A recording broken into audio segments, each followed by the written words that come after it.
Ganang Mamamayan. Diskusyon ng taong bayan. Serbisyo para sa publiko. Usapang pamayanan. Ganang Mamamayan. Programa para sa mamamayang Pilipino.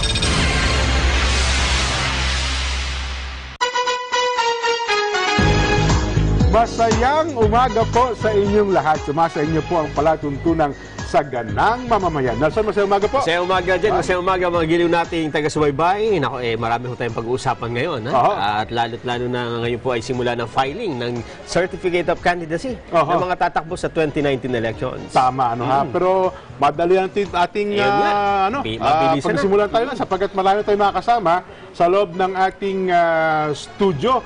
Ang pag-uusapan natin ngayon, yung di ba sa pagbabago ng ating saligang batas? Bagamat, kagabi ata, kung di ako nagkakamali, meron ng pagbabago din doon sa panukala na ang gusto daw kong gawin, o malman ang gusto yung ang kampo ng BP Leni Robredo, na ang gusto daw po kasi doon sa rule of succession, sa halip na Vice Presidente, ang papalit sa Pangulo, kung alis halimbawa ang Pangulo, ang gusto daw po yung Senate President ang ipapalit. Base dun sa bagong saligang batas. Ayun, dun sa panukala nila, sa proposal. Ay, nako.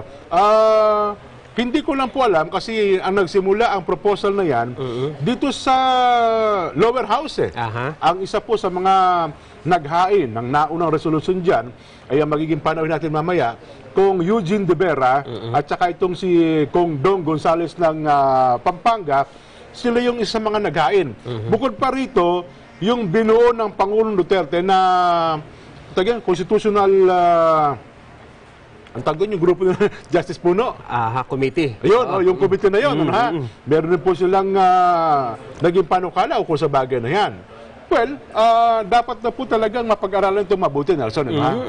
Kasi hindi naman ang epekto nito sa kasalukuyang administrasyon. Ibig naming sabihin, kung ito man ay maisabatas o maging saligang batas, at itong ating nasa konstitusyon, ito na ang susundin natin sa mga darating pang panahon. Ayun. Pero ang akala kasi, nagtataka nga ako kung bakit nagkaganon. Kasi para bagang ang dating, ang maapektuhan agad si Vice Leni Robredo. Samantalang sila ibinoto sa saligang batas ng 1987. At saka kung ito may sa katuparan ngayon, ang implementation ba nito ay kaagad-agad? Hindi. Diba? Sa pananaw ko, hindi na. Ako din eh. So parang premature yung reaksyon ng tanggapan ng pangalawang Pangulo. Siguro ang akala nila para sa kanila. Patama. Gaya ngayon, halimbawa ngayon, start na ng filing na COC, tsaka local elections tayo ngayon. Baka hindi nga mapagtunan ng pasyen itong pagbabago ng ating saligang batas. Tama. Di ba? At pagkatapos ito, isa pa sa mga kakaharapin ng kasalukuyang maluluklok sa susunod na manunungkulan sa Kongreso, sa Senado, at saka itong local executives natin, ay ang usapin ng federal. Yung pagbabago naman ng federal form of government. Kasi doon, ang panukala ata kung sino mahalal na Pangulo, kasama niya yung kanyang Vice President. Parang sa Amerika. Tandem. Kaya nagtataka ako, bakit ganun parang nagagalit? Para bagang dating kay Vice Leni ay ayaw siyang papwestuhin sa Panguluhan kung sakasakali man na ano mangyari sa Pangulo sa kasalukuyan. Kasi kung ako naman ang Vice Presidente, mukhang yun din mararamdaman ko. Ganon, no? Lalo na't lumilitaw sa mga balita na ang Pangulo ay may sakit, mahina na, ganyan. Madalang ng pumunta kung saan-saan. Ngayon, nasa Indonesia pala. Nasa Bali, Indonesia. Ay, nako. Ang atin magiging Vox Populi, may kinalaman sa bagay na yan, pero happy birthday muna. Nelson, sa araw na ito, kay Ate Rosemary Tulay, dyan po sa Maricaban. Tama, Maricaban, Pasay City. Naisip ko, Maricaban, Marikina, hindi pala. Maricaban, Pasay City. Ate Marie, magandang umaga at happy birthday sa'yo sa araw na ito, October 11. Ayan. Baka meron kang gustong batiin, Nelson? Wala na. Okay na. Siyempre po, sasarap ang ating kwentuhan at talakayan. Yan ang gusto kong batiin. Oh. Ang Jim's Coffee. Ayan. 7-in-1. Laging nanonood, ha? Ayan, opo, ang ating mga kaibigan po dyan sa Gold Shine. Ha? Ang Jim's 7-in-1 Coffee Mix, mga kaibigan, ay meron pong 4 na pangunang herbal na sangkap yan. Una, Korean ginseng, agaricus mushroom, ganoderma, at spirulina. Yan, pang-almusal yan. The best sa The umaga. best, oh. Available din po ang Jim's 5-in-1 at pwede po silang 5-in-1 sugar-free. Mabibili po sa lahat ng mga convenience stores, supermarket, grocery stores at drug stores nationwide. Hanapin nyo lamang po mga produkto ng Jim's Coffee. Sabi nga po ng iba, Jim's Coffee, iba ka sa lahat. Iba talaga. Oh. Talaga, iba ka, Jim's Coffee, ha? Ayun. Okay na? Ganda. Ganda nung... Sarap no? Ang ate, ha? Ayun, sarap ng Kuya James, nagre-react itong ating mga staff ito. Masarap daw po. Masarap naman. Pinatutunayan po namin sa kanila. Masarap po itong James Coffee. Testigo na lang kami, ha? At sila kami naman na magpasabing saksing buhay. Pakinggan na lang nila. Huwag na nilang tikman pa. Bili kayo, kung gusto nyo, no, ha? Ayan, ha? At ang atin ng Vox Populi sa araw na ito, sang-ayon ka ba na ang Senate President, sang-ayon ka ba na ang Senate President ang humalili sa Pangulo? Sabihin, kung ano man ang mangyari, no?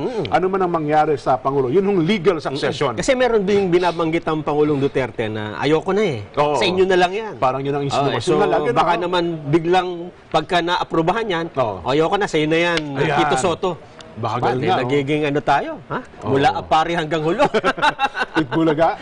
Ang ninyo po mga reaksyon ay padala po sa ating tax hotline 0936-595-8597 0922-654-2736 landline 784-7450 Facebook account Net25TV. Huwag po kalimutan ang ating mga texter pangalan lugar kung kayo po'y taga saan. Ang palatuntunan po ito mapapanood nyo rin sa bahagi ng daigdig kayo naroon. Online streaming www.eaglenews.ph at ang Radyo Agila Provincial Radio Station Mega Manila. Mapapakinggan nyo po kami sa DCEC 1062. Ayun, tungkol sa usaping ito, nagsama tayo ng 2 abogado, Nelson.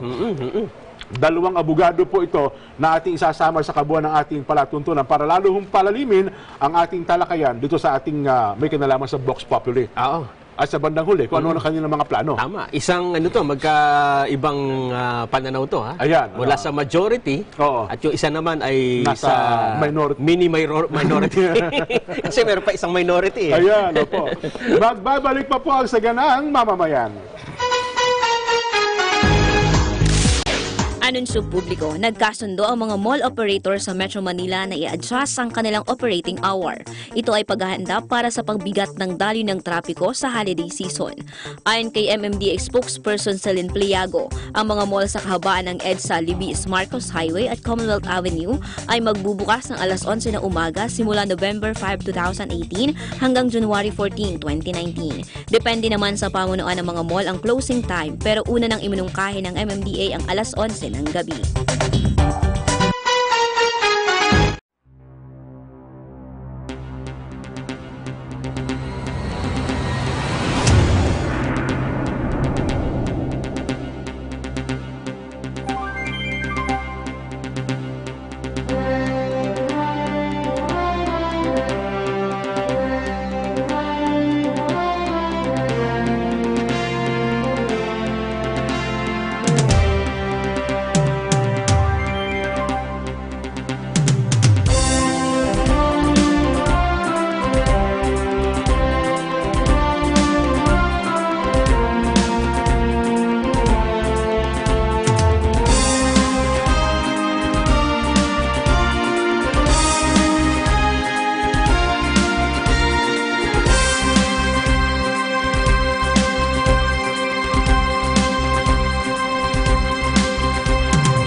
ng mga maaalam ngayon kasi sa Ligang Batas itong ating pag-uusapan, Nelson. Yun ano, nga, tayo, nagpapanggap lang ko kaming abogado. Pero mga tunay na abogado po kasama namin ngayon. Una ko po pabatiin, Secretary Francis Tolentino. Sec, magandang umaga po. Magandang umaga po. Magandang umaga sa ating mga taga-subaybay. Ayan, Kong Eugene De Vera, abogado rin po ito. Kong Eugene, magandang umaga po. Magandang umaga po. Magandang umaga, Sec Francis Tolentino. At sa inyo po, Nelson, Jen, mga nanonood po. Magandang umaga po. Sir, initial reaction nyo nga muna dito sa, bagamat sabi niya sa Congress, ikukwento ni Kong Eugene, binago na rin naman. Pero doon sa panukala daw na, doon sa rule of succession, doon sa bagong saligang batas na pinapanukala, ang papalit daw po sa Pangulo ay ang Senate President. Ano bang nakikita niyo dito, Sec Francis? Talagang may iba yung yung rules of succession. So merong mag-iisip na iba. Bakit ganon? So pinapaubaya natin sa Kongreso yan kung ano yung rationale niyan. Pero kung maaalala nyo yung mga nagdaang panahon na kung saan naupo ang Presidente Gloria, ang naging rules of succession nun, pumili talaga ng Vice President naman siya. Humugot doon sa Pimentel ata yun. si Ginggona. At kung maalala nyo naman, nung nawala si Presidente Nixon sa Amerika, humugot din naman sa Kongreso, nakuha nun si Congressman Gerald Ford. So may mga ganong sitwasyon. So siguro mas malaman natin sa mga kongresista kung ano yung rationale nito. Kung bakit ganon yung napili. Pero ang huling balita ko, binago na uli nila. Tama, kagabi na po. Binilig na sa dati. Well, initially kayo, Kong Eugene, alam ko, isa kayo sa mga unang nagsumite ng panukala sa bagay na yan. Doon ba sa proposal niyo, ano ang nakalagay? Yung sa aming proposal, kasi tandaan niyo po, yung proposal na Senate President ang papalit, transitory provisions lang po yun. Nung paglipat lang nung panibagong konstitusyon. So ibig sabihin, ito lang yung panahon na to hanggang 2022. Pero after that, syempre yung Vice President, yung pa rin ang role niya. Kaya naman pala si VP Lenny. Dahil yung transitory period, sakop nandun siya siya pa ang Vice President. Maaari po yun. Kasi Secretary, nasa transitory provision po yun. Pero after nun, yung Vice President, yung pa rin ang magiging role niya sa panibagong proposed sa Constitution. So hindi na unawaan kagad yun ng iba, kaya nag-react. Parang ang natinto naging masama yung mga nagpanukala nito at saka yung nagsasabing mawawala ng puwang ang Vice Presidente, Kung Eugene. Opo, tama po yun. Kaya kagabi po, para malaman ng sambayanan, ano nangyari kagabi? Yung ating pong pangunuan sa pamamagitan po ni Speaker Gloria Macapagal-Arroyo po, at saka yung aming mga kasamahan sa plenaryo, nirecommit na po namin yung bagong proposal ng Constitution sa Committee on Constitutional Amendments. Para baguhin po yun. Binabago lang natin yung Senate, pinalitan natin ng salitang Vice. Ayun po. So, yun naman yung pagkakaiba nung yung format sa Amerika. Yung Senate President, yung Vice President ang siyang Senate President. Senate President po si Vice President Pence, siya rin ang Senate President. So makikita mo yung struktura nila, isa ng tao yun. So wala na tayong issue sa ganon. So, hindi masyadong magastos pa. So dapat siguro ganon yung konteksto sa pag-uusap ng ganito. Hindi yung nagkataon baka si ganito, personal. Hindi po. Yung ating mga mambabatas, pinag-aaralan nila yung iba't ibang forma ng saligang batas sa ibang bansa din. Siguro yan ang pinagmulan po nito. Pinaghugutan. Bakit walang kung merong succession ng president, bakit walang para sa vice president? Meron kung sinong papalit sa kanya? Meron po. Nasabi na po ni Secretary kanina na meron ng mga president, halimbawa po nung napalitan ni Vice President Gloria Macapagal-Arroyo si Presidente Erap noong 2001, di ba? So, ang naging succession, ang proseso po, mamimili po lang siya. Hindi ang Presidente ng among sa members ng Congress. Pwedeng senador, pwedeng congressman. Basta sitting. Ino-nominate niya sa Kongreso at magko-concur ang Congress. Ayun. Si Gerald Ford nga nun sa Amerika, congressman yan eh. Opo. Tama. Hindi Ganun po vice president. mangyayari. Pero anyway, Kong Eugene, ano magiging sitwasyon ngayon? Sapagkat alam ko ay recess po sa Senado ngayon. May pahinga ata kayo muna. Opo, na-recess kami hanggang November 12. Tapos after November 12 siguro hanggang December 15 ulit. Meron uli kaming session. Break na naman ng December 15 hanggang sa Christmas season. Oo. And then babalik kami ng third week ng January. Hanggang February 8, election na po. Pero mapag-uusapan pa ho ba ito? Kasi sa tingin ko baka matapos na po muna siguro election. Di ba, lahat ho ngayon sa Kongreso, sa mataas at sa mababa, baka maging abala na po sa local. Maaari pong totoo yung sinasabi nyo. Pero anong kahalagaan nito? Ang importante Tama, po, may version na po kaming nilalabas na ino-offer po sa sambayanan na ito po yung aming proposal. Ngayon, kasi may proseso tayo dyan, kailangan mag-agree din ng mga senador, tapos later on, pag nag-agree, kailangan may plebisito within 60 days, but not more than 90 days, kailangan magka-plebisito. So, lahat po yan nasa isip natin at titignan natin kung mapapayagan pa ng panahon yung ganitong pong activity. Pero ang importante dyan, meron na po tayong inihahain sa taong bayan na mga proposal sa amendments ng Constitution. At temporary lang naman ho yan, kaya nga po proposal eh. Pag-uusapan pa ng Senado tsaka ng final ng plenary namin, and then isasabit pa sa taong bayan yan para sa plebiscito. Sa huli, taong bayan pa rin magpapasya. Siya pa rin magpapasya. Kay Secretary naman, sir, itong mga nakaraan, laman po kayo ng balita eh. Dahil sa sinasabi nyo na mukhang talagang decided na kayong tumakbo as para sa Senado. Nabanggit ko po yun na dun sa ilang panayam na bago ko puntahan yung aspeto ng COC, gusto ko magkaroon ng definitive resolution yung pending electoral protest ko kay Dilima. Ongoing pa nga pala yan. Ongoing yun eh. So, nakuha namin yung mga audit reports, yung raw audit logs. Ang nakikita ko ngayon, makikipag-usap ako mamaya sa mga abogado ko, ayoko na because of a mere technicality that you file the certificate of candidacy, your case will be dismissed. Okay. Ayoko na lumabas na for historical purposes and in fairness to those who voted for me last 2016.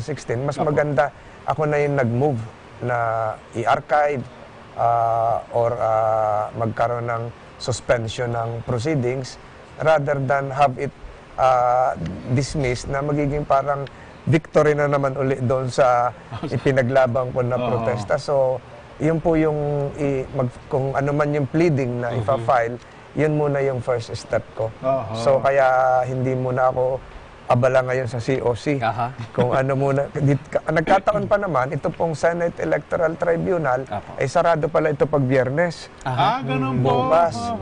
So, ngayon yung deadline ko doon sa, self-imposed deadline ko sa Senate Electoral Tribunal, kung ano man yung legal step na gagawin ko. Parang ang gusto nyo po dito ay maglabas ng resolution, itong SET, na kayo ay, yung protest nyo ay ina-archive na lang? Parang gano'n? Parang gano'n. At hindi yung dinismiss dahil nag-file ka, naging moot and academic. Dahil pangit lumabas yun na-affirm yung proclamation. Kung naka-archive, anytime pwedeng bagbuhayan, ganun po ba? Naka-archive, in a sense, hindi nagkaroon ng final resolution.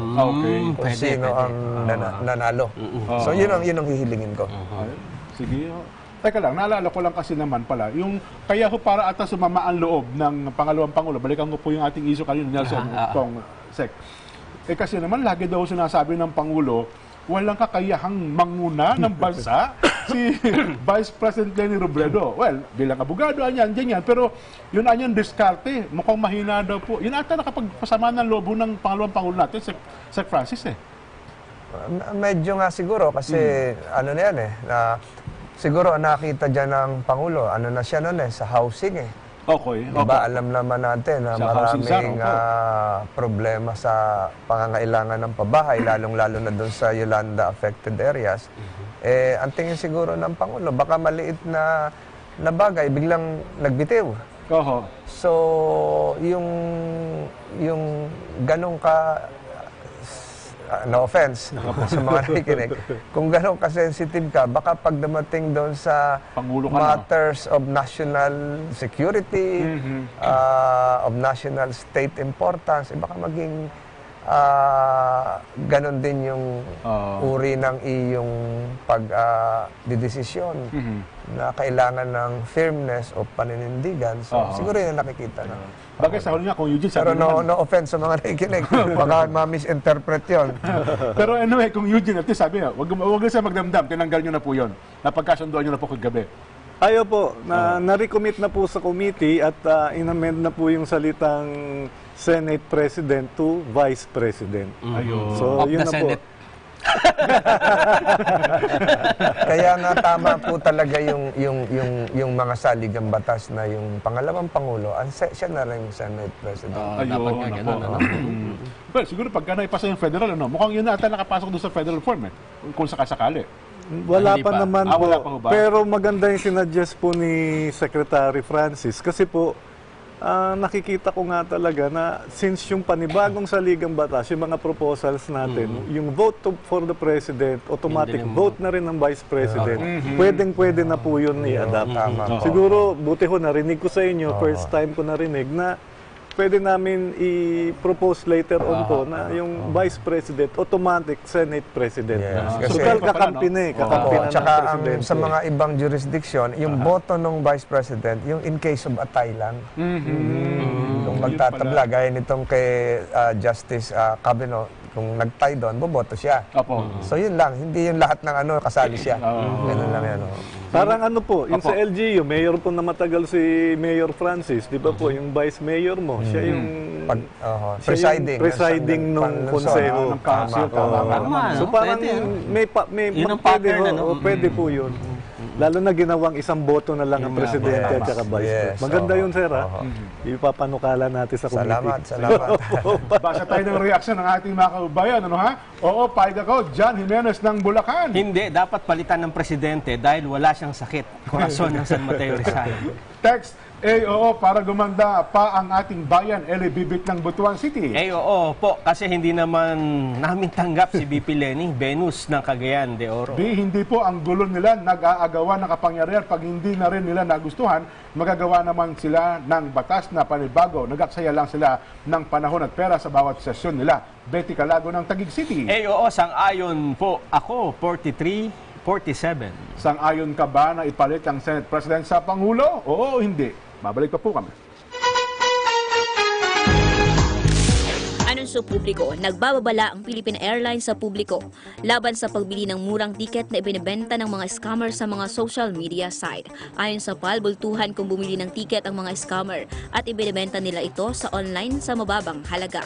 Ang mga buyer naman ay binibigyan ng peking identification card para maka-avail ng tiket at makabook sa ilalim ng gawa-gawa lamang na pangalan. Ayon sa PAL, sinanay ang kanilang mga tauhan na tumukoy ng mga peking ID. Kung peking ID aniya ang maipresenta ay siguradong hindi matutuloy ang flight at mahaharap sa maraming problema. Dagdag pa ng PAL, ang mga pasaherong mahuhuling gumagamit ng peking ID ay maaaring patawan ng paglabag sa Article 178 at Article 172 o ang falsification of public documents ng Revised Penal Code. Ang mahahatulang guilty ay maaaring makulong mula 1 buwan hanggang 2 buwan o hanggang 6 na taon.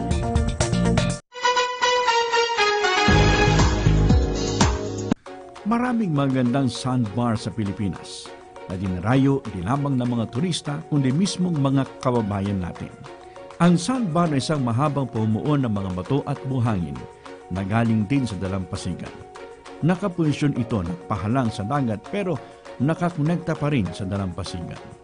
Nabubuo ang sandbar dahil sa mga alon at current na gawa ng tubig dagat. At isa sa mga dinarayong sandbar ay matatagpuan sa Santa Cruz, Marinduque. Para sa mga kaganapan sa iba't ibang lalawigan, laging tumutok sa Aguila Provincia, Lunes hanggang Biyernes, alas 11:30 hanggang alas 12 ng tanghali at alas 5:30 hanggang alas 6 ng gabi. Dito lamang sa Net 25. Responde! Miyerkules, alas 8 hanggang alas 9 ng gabi.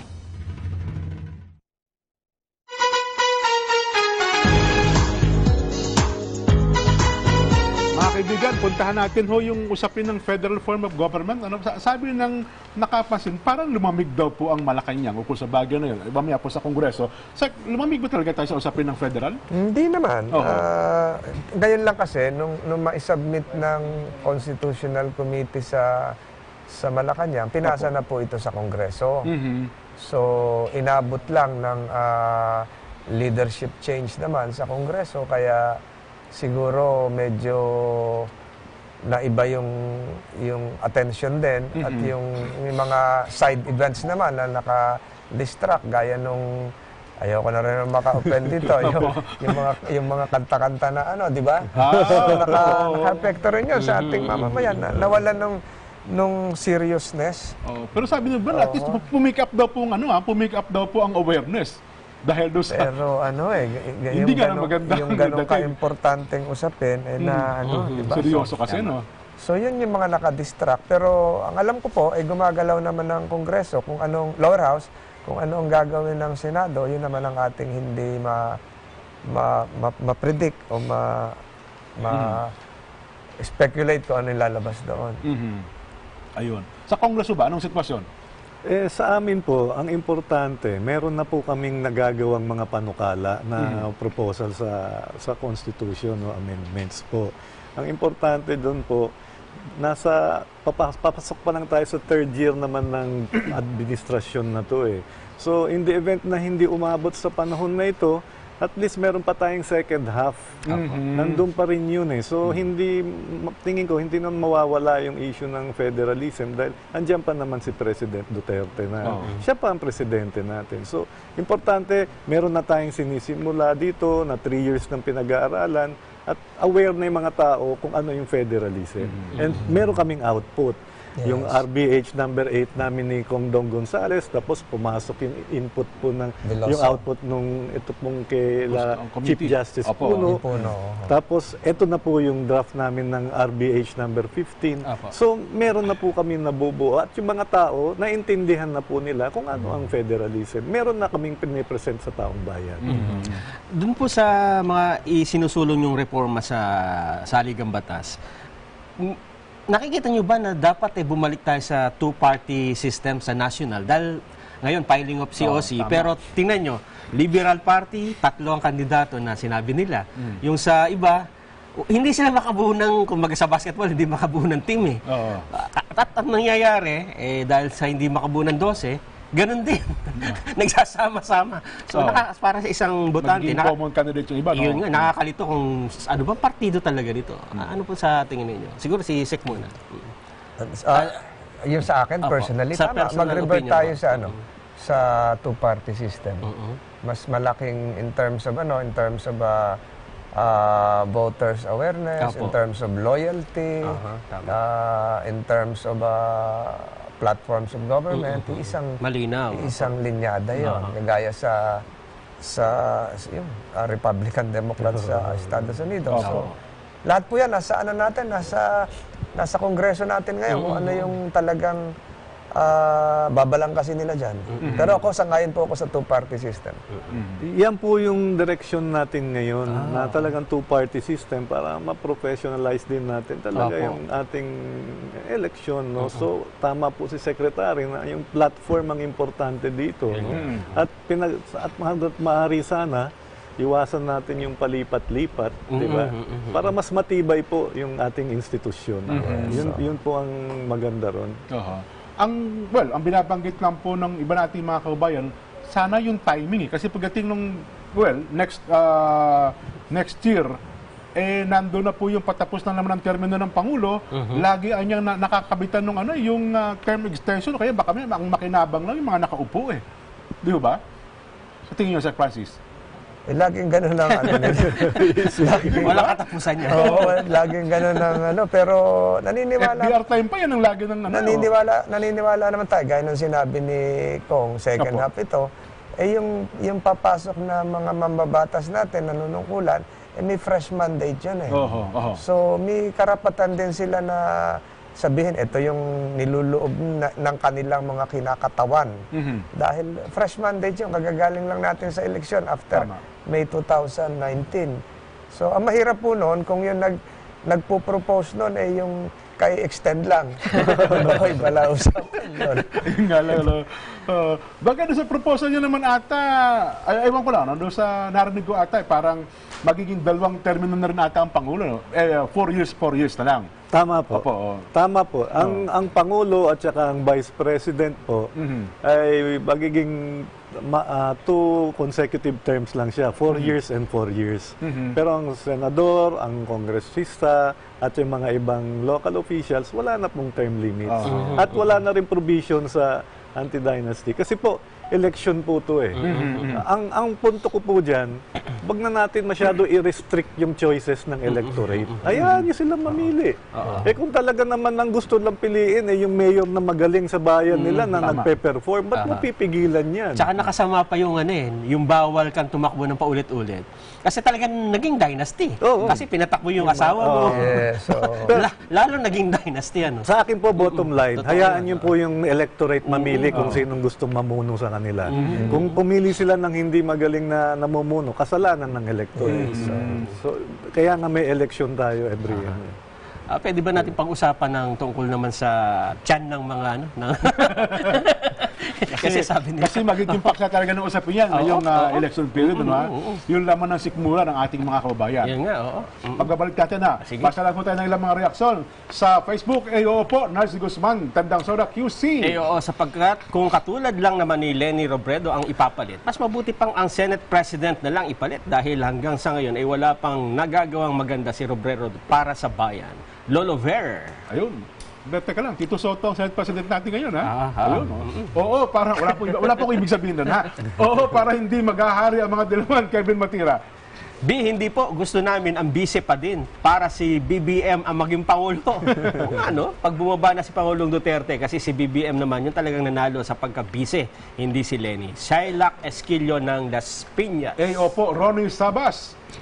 Sa ngayon, kasi ang BP ay fake. Kapag hindi na fake, ang BP, pwede na ang BP ang papalit sa Pangulo, Joben Mora. Oo po, kasi ayaw namin ng peking BP ang pumalit sa Pangulong Duterte. Wala nang puwang mga dilawan sa kahit anong pwesto. Tama na, Ram Rave, Calamba City. Sa sitwasyon ngayon na may protest sa pagkapanalo ni Robredo, payag po ako, Champan Probido. Magbabalik pa po ang Ganang Mamamayan.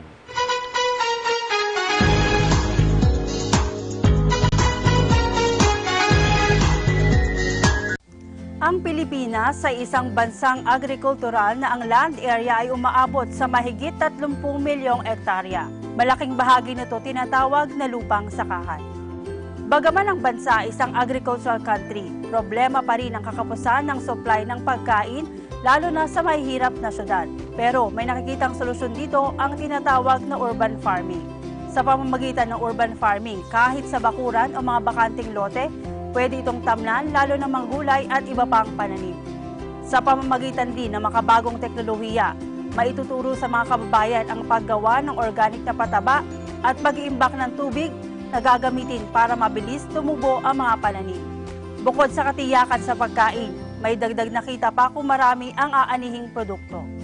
Ako po si Mean Corvera, kaisa sa pagsusulong ng urban farming para na rin sa kasiguruhan ng sapat na supply ng pagkain.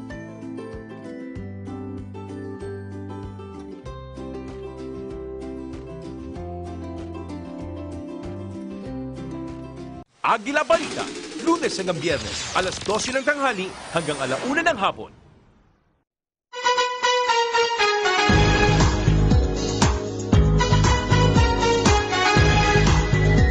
Nagbabalik po ang Ganang Mamamayan. Ano natin pag-uusapan? Pag-usapan naman po natin yung tungkol sa pagkain.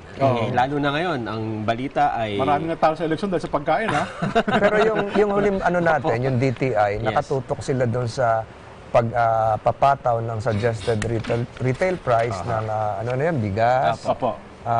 Isda, karne. Yun. So, Basic yung commodities. pag-implement nun, siguro, itong Christmas season, itong holidays nito, may epekto yun.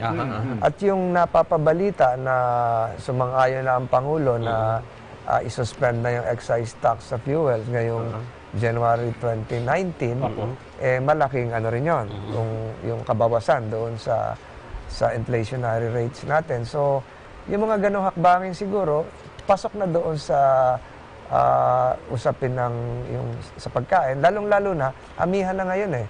Yung kalaban talaga natin, yung habagat at itong mga ulan, bagyo.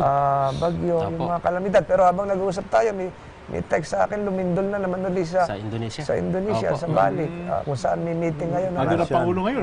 So, yung kalamidad, hindi pa, ang sabi ng agriculture, billions yung epekto ni Ompong. Opo, tama. Yun nga sa Cagayan Province, 17,000 hectares, 2,000 hectares lang ang nagkaroon ng premature harvest ng palay at maisan. So, imagine mo 15,000 hectares, ganun kalaking epekto nun. Pero itong pumapasok na yung mga imported rice, palagay ko maibababa nito yung supply, meron na. Maibababa nito yung halaga ng kung naging scarce yung ating palay o bigas. So, yun yung nakikita ko. Pero yung effect, kailan dapat siguro itong Disyembre maramdaman. Ayun. Tama-tama kay Kong Eugene, party list po kayo. Nationwide po ito. Ano bang feedback ng natin sa party list? Ang tingin ko po sa ganyan, ang pinakamaganda pa rin, pagka may problema sa inflation, maraming supply. Kasi kagaya po yan, yung bigas, inopen na yung importation. Dumami ang bigas. Pag maraming supply, bababa ang presyo niyan. So, yung supply and demand yan. Tapos pagdating po dun sa presyo ng crudo, $80 secretary, pagka 3 months average is $80 or more, yung excise tax, pwede isuspend ng Pangulo. Totoo po talaga, may singit ko lang po. Talaga ba sa ating train 1, within 3 months pa dapat talaga? Kasi ang sabi ng Department of DOE, at saka ng Senate, hindi, pwede na yan anytime, huwag ginahintay yung 3 buwan. Yun po ang nakasulat doon na naalala ko kasi inupuan namin noon yun ng technical working group. Naging parte ako noon po. Pero iniisip ko po, ano po yun. Pero wala akong problema pagdating sa revenue ng gobyerno.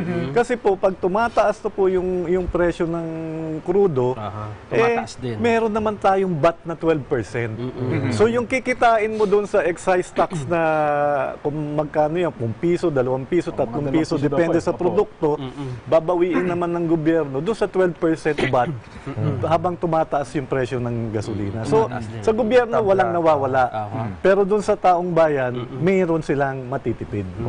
Pero mabanggit ko, kung kapapasa lang ng Senado yung Universal Health Care Act. So, yung price tag nito, baka malaki-laki rin yun. Kung saan pupunin yun, siguro ang Kongreso at ang Senado ang mag-alam niya kasi medyo mabigat-bigat din yung ito na yung halos libreng hospitalization na kailangan naman ng ating mamamayan.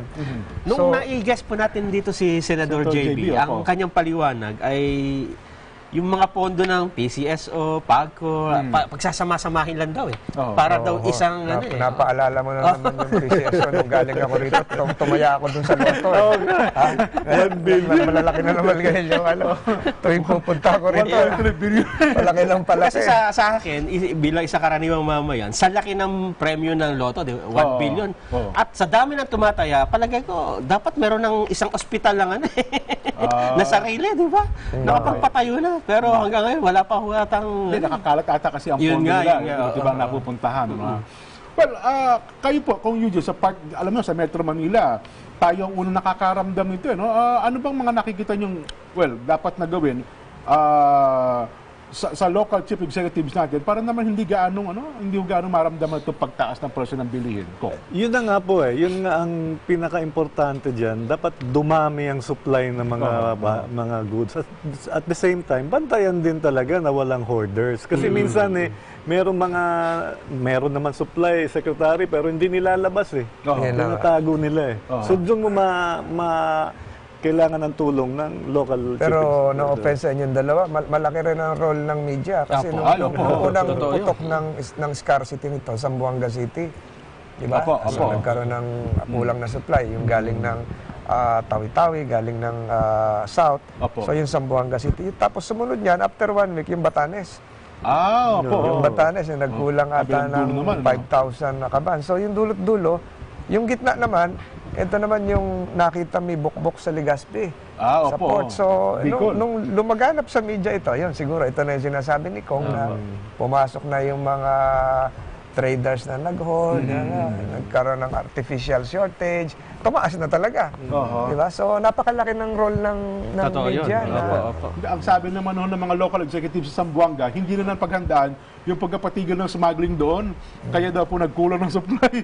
Kasi doon nga ata, parang open na ang supply galing sa backdoor natin yung Zamboanga area na yan. Eh, nung nagalit ang Pangulo, pinahinto yung smuggling, walang pumasok, kinapos ngayon ang supply. Kaya nagkaroon ng state of emergency sa Zamboanga City. Tama. Na-hype naman sa media. Biglang pumutok naman to si Batanes. Ayun na, dulo-dulo, di ba? Ay, naku, anyway, sige po, basa pa kami ng ilang mga reaksyon. May kinalaman po sa ating Vox Populi, no, ha? Prompter? Wala pa. Magbabalik pa po ang Ganang Mamamayan.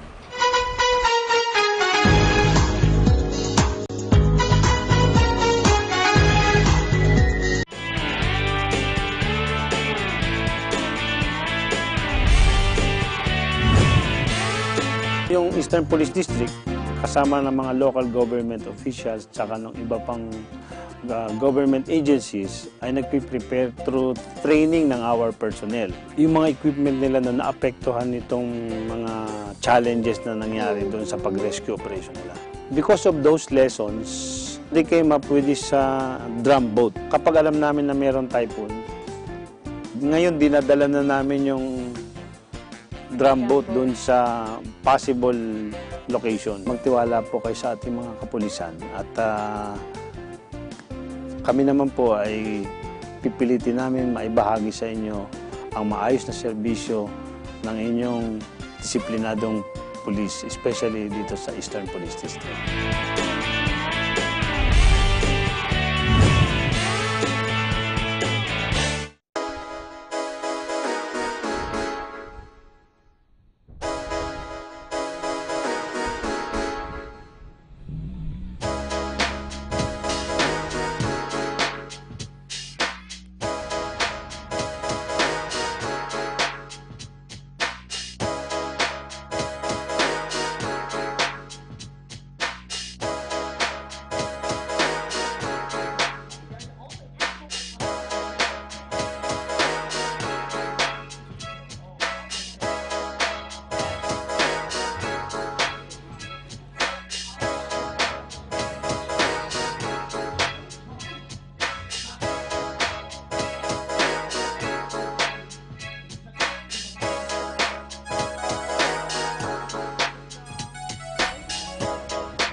Nagbabalik po ang Ganang Mamamayan sa huling bahagi po ng ating palatuntunan. Siguro, tanong ng ating mga kababayan, Sec Francis, ano na ho bang plano nyo ngayon? At yun nabanggit ko nga kanina, aayusin ko muna ho itong Senate Electoral Tribunal. Okay. So pag na-file, hopefully today, kasi sarado pala bukas eh. Obligado kaya ng bonus yan. Ngayon na, kaya kailangan pakatapos ito, ayusin na namin. So next week na siguro ako magdidesisyon ng ano. Kasi binabanggit ho ng Pangulong Duterte no, isang araw sa katatapos na oath-taking ng Malacanang press corps, wala siyang pinuro dun. Tila yata, iba ho paraan ng pagpulo sa inyo, Sec Francis. Ay, hindi ko. Salamat po sa Pangulo, pero... Ibang klase po ang pagtitiwala ng Pangulo sa inyo, ha? Kayo daw ang una lagi pagka may krisis, eh. Kaya baka ako mapagbintangan sa krisis. Di ba? Ang tataka lang ako sa Pangulo, kapag medyo talagang may critical yung problema, kayong laging isinusugo kong eh. Ano, Sec Francis? Sec? Nasanay na lang siguro tayo sa ganun ding gawain. Ganun ba? Pero tingnan natin next week. Next week pa naman. Sinakong, may mga sariling desisyon din ito na... Sabi nyo kami tinipid siya. Ang sabi ng Pangulo, yan si Secretary Tolentino, una, hindi yan mayabang. Yun na nga. Hindi mayabang, man of few words. Yun nga. Tahimik lang. Yung isa naman daw niya, babago-bago, hindi ko malawang, tatakbo. Kay Sec Francis naman, makikita niyo yung track record niya. Una-una, education niya. Hindi niyo matatawaran. Napakagaling na abogado. Tignan niyo yung Tagaytay nung naging mayor siya. Tignan niyo naman nung MMDA chairman siya. Pinapalaki ni Kong yung ulo ko rito. Hindi talaga. Nakikita naman. Hindi kasi tayo binigyan ng kape rito. Matatapos na pala. Nakikita niyo na talaga. Well, Kong, ito, may mga plano rin ito, pero alam ko naman, nasa puso rin niya ang paglilingkod sa ating mga kababayan. At abangan niyo rin yan. Kayo ba, Kong Eugene, ano bang plano? Siyempre hindi pa tapos yung yung federalism natin sa Constitution. Alam niyo naman, isa ako sa mga nag-file ng panukalang amendment sa Constitution, yung RBH number 8, kami po ni Kong Dong Gonzales. Nandito naman po kami ngayon sa estado na meron na kaming pinopropose. Gusto ko sanang matapos namin yung trabaho nito, kaya gusto ko pong bumalik sa Kongreso sa susunod. Babalik po ako. Saan po? Sa Marikina na? Kung papalarin po tayo, Basta importante, Congress pa rin. Qualified po ito.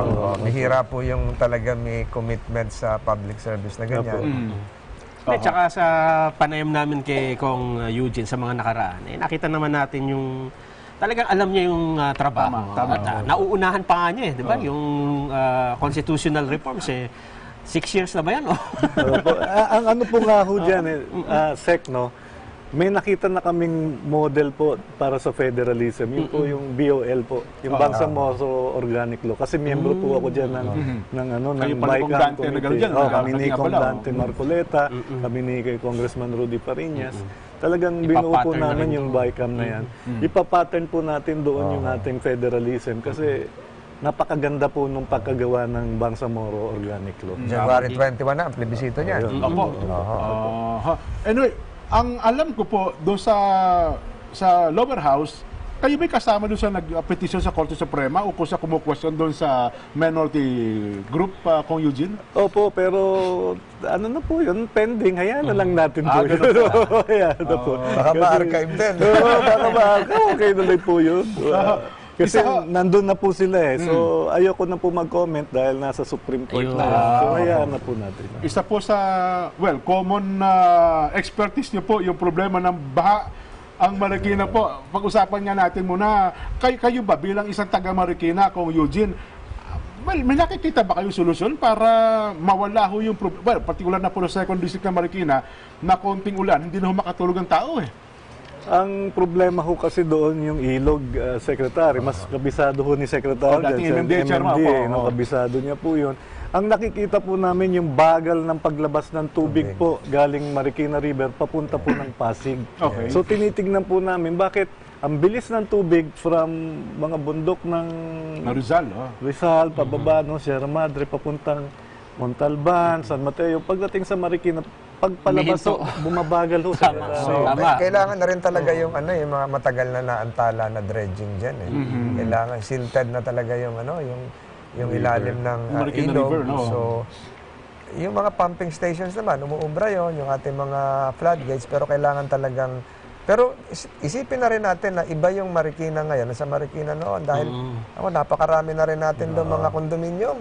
Dati po bukid lang yan So ngayon talagang highly developed na po yun Sino mag-aakala na dati-rati gilid ng Quezon City lang ngayon parang Quezon City na rin siya Tama. Kasi pagka binanggit mo nga yung tumana nung araw, ang ibig sabihin ng tumana tabing ilog na maraming tanim. Ngayon tumana, asan na yung mga gulay dito? Wala na. Baha na, Baha.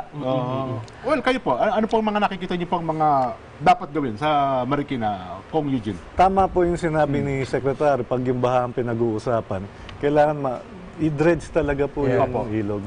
Tapos medyo palaparin pa para mas makahold ng tubig ng mas marami. Hindi kagad aapaw. Pero dapat din, yung mga nakatira doon sa malapit sa ilog siguro para hindi mabiktima. Siguro sir, tignan natin mabuti kung dapat ba manatili sila doon. Pero siguro ayusin lang.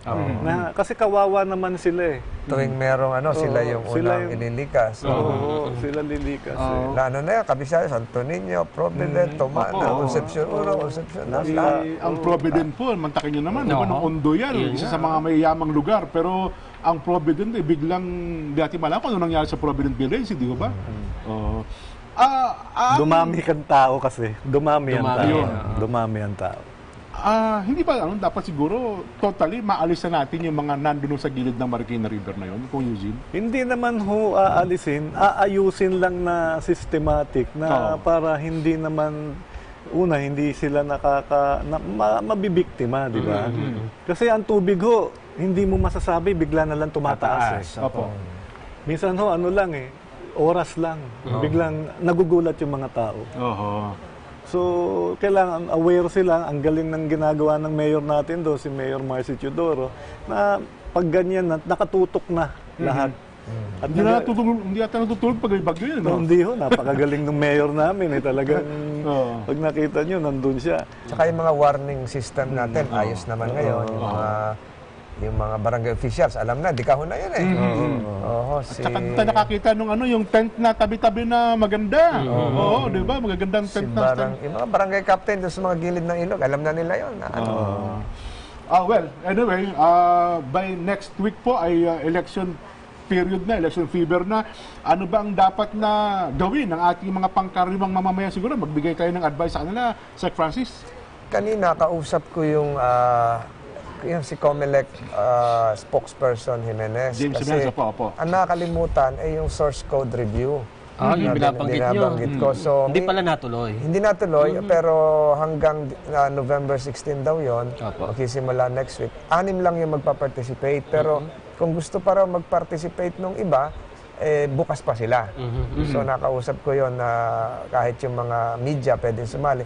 Ibig sabihin kung ano yung sistemang gagamitin sa automated elections. Pangalawa, noong araw, kasi nakalagay doon sa mga kona na pwedeng mag-attach ng program of government yung kandidato, kung ano yung plano niya. Ngayon, parang wala na yon. Sabi niya, optional na lang. So yung ating mga mamamayan, bukod doon sa pagkilala sa kandidato, alamin nyo rin kung ano yung mga plano nila sa bayan ninyo, ang sasakupan nila. So, kagaya ng sinasabi ni Kong, yung tukol sa flood control, dapat malaman nyo kung ano yung, hindi yung popularity lang na kung pare ko to, boto natin. Ano yung gagawin mo doon sa mga pangkasalukuyang suliranin ng inyong lugar? Sabi nun sa nating reactors, bakit hindi na lang pigilan ng quarrying sa Montalban kaya nagiging dahilan ng pagbaha sa Marikina? Gusto niyo mag-react kung Eugene? Parang meron na hong ganyang pag-utos ang DNR, di ba, sa kabinete. Buong Rizal ata, pinahinto ang quarrying operation. Po. Tinitignan po talaga po yan, yung ganyan. Siyempre, binabalanse ho kasi may hanap buhay din natatamaan. Meron din yung pwedeng maka-apekto naman sa ibang bayan. So, kailangan balanse po. Balansehin natin. Sa atin mga kaibigan, ito na po ang resulta ng ating Vox Populi sa araw na ito. Sang-ayon ka ba na ipalit ng Senate President sa Pangulo? Ang nagsabi ng oo, 86.4%. Ang nagsabi ng hindi, 13.6%. Ano ha? Ay, nako. Depende siguro kung sino pangalawang Pangulo. No? Kung Eugene, ang inyo po mensahe sa ating mga kabayan, mga tagapanood sa pamamagitan po ng TV at ng tagapakinig po sa radyo. Opo, itong panahon na to po ay ang panahon ng pag-file na po ng mga Certificate of Candidacy. So, siyempre, ngayon po, kandidato pa lang ho ang mag-a-apply. Yung mga botante natin, tignan ninyo kung sino yung mga magpapile sa mga lugar ninyo at alamin ninyo kung ano yung mga kanilang mga posisyon na tatakbuhin. Kasi pagka ang tatakbuhin local, piliin nyo yung magaling sa local. Pagka tatakbo naman sa Kongreso, piliin nyo yung alam nyong kaya gumawa ng national policies. Kasi iba po ang trabaho ng executive tsaka kailangan makita nyo na yung kandidato na para dito sa pwesto na to ay yung angkop talaga para doon sa inyong lugar. Sec Francis? Ay, sang-ayon po ako sa sinabi ni Kong, Eugene, na kung nag-a-apply ka na kusinero, kailangan marunong ka magluto. Nag-a-apply ka accountant, accounting graduate ka. So, kung nag-a-apply ka mambabatas, marunong ka, may alam ka sa batas. Diba? So, sang-ayon po ako doon. Pero lahat po yan ay nasa taong bayan na at itong ang exercise na parating ay pagpapatunay na buhay ang demokrasya sa ating bansa. Ayan. Yung mga taga-suporta naman, easy lang kayo. Ano, wag Tatakbo ka ba, Jen? Ha? November 4, meron tayong family fun run. Diyan sa Philippine Invite ko Arena. pala kayo. Sa... Parang ano yan parang 12 kilometers. 10K lang po sa 10K, pinakamalayo. 9.55. 9.55. 9.5. 95.5 yun. Maraming pong salamat. Magandang umaga po sa inyong lahat. Hanggang sa muli po, magkita-kita po tayo dito sa Ganang, Mamamayan.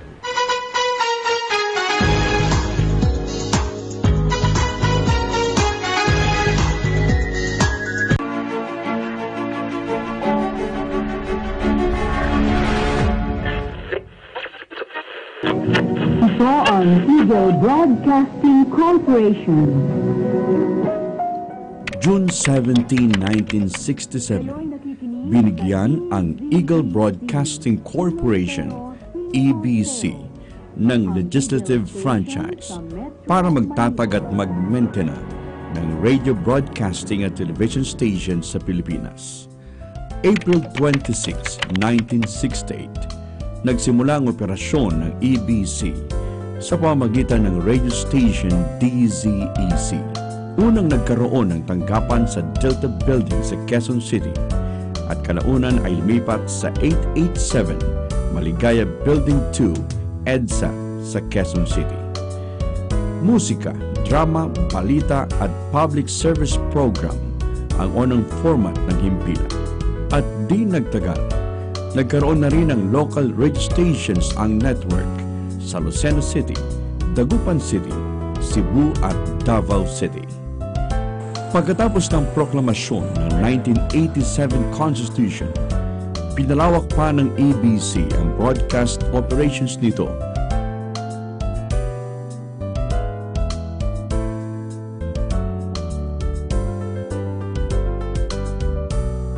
At inilunsad ang sarili nitong FM station, ang DWDM 95.5. Nang huling bahagi ng 1990s, pinag-isipan na rin ng EBC na pasukin ang TV broadcasting.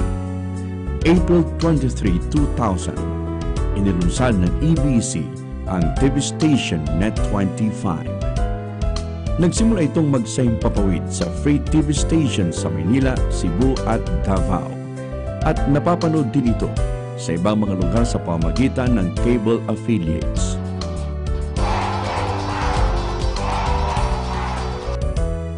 Casting Corporation. Sa likod ko yung mga pinangangambahan ng participants. Ilan sa mga Pangulong Duterte at ating bansa ng ASEAN. August 2013, inilunsad ng EBC ang Integrated Eagle News Service. Naging daan naman ito sa pagkakaroon ng mga correspondent sa bawat sulok ng bansa, pati na rin ang news bureaus sa ipayong dagat. At para suportahan ang lumalawak nitong network, October 31, 2013, inilunsad ang eaglenews.ph, ang online news portal ng EBC. January 2, 2014, inilunsad na rin ang video and audio live streaming para mapanood ang Net 25 at mapakinggan ang DCEC Radyo Agila sa anumang sulok ng mundo. Taong 2017, itinatag ang film production arm ng Eagle Broadcasting Corporation, ang EBC Films, at nilabas ang una nitong pelikula noong October 2017. Eagle Broadcasting Corporation sa kanyang ika-50 taon.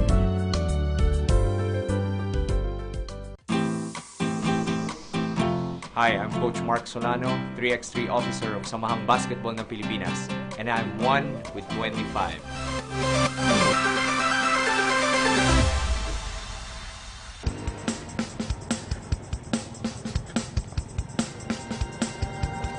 Isang malinis sa paraan ng transportasyon ng pagbibisikleta.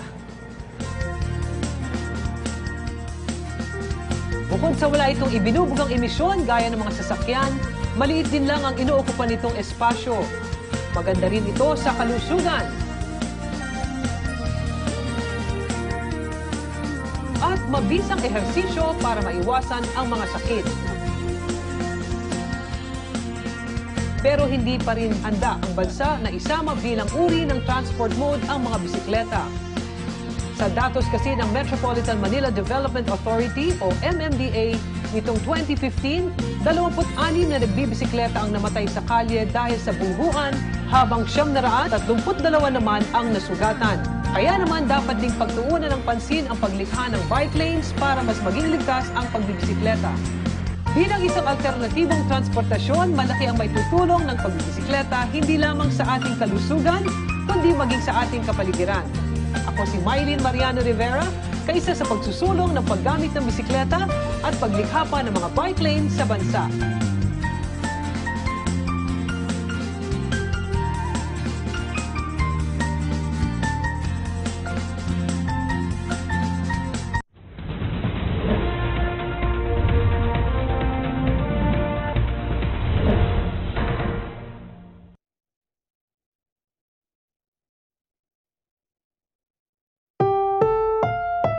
This program is rated PG. It contains themes and scenes which may not be suitable for very young audiences. Parental guidance is advised.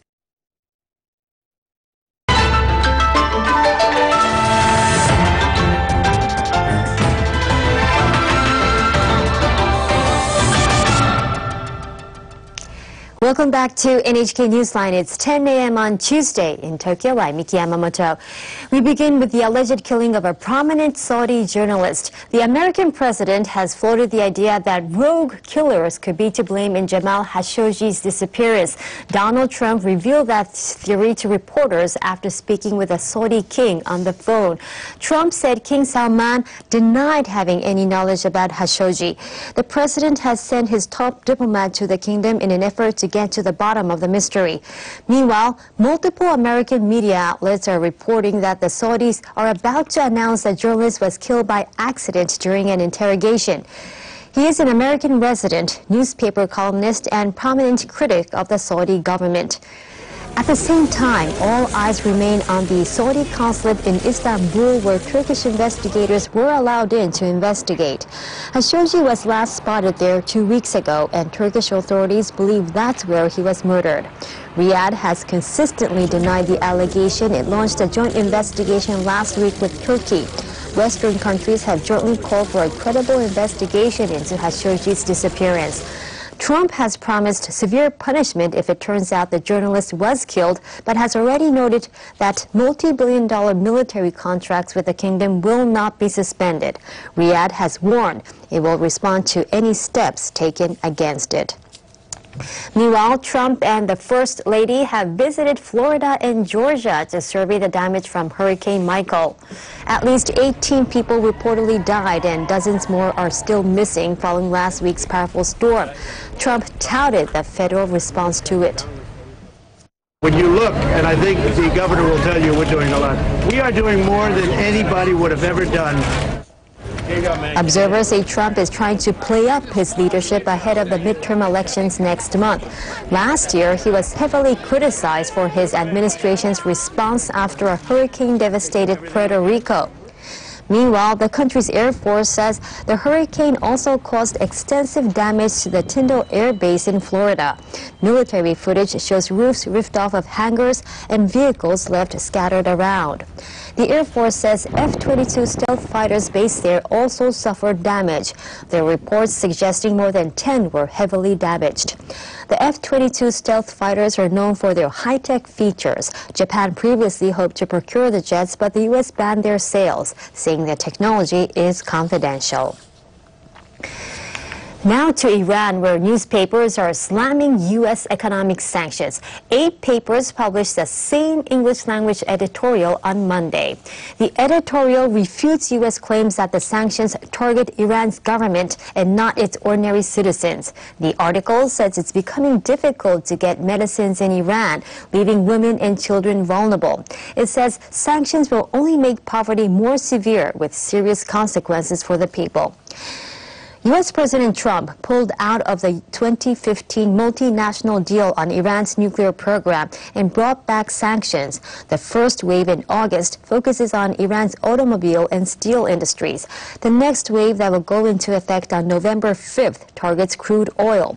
The International Court of Justice says the sanctions are affecting the movement of humanitarian goods, and it is urging the U.S. to rectify the issue.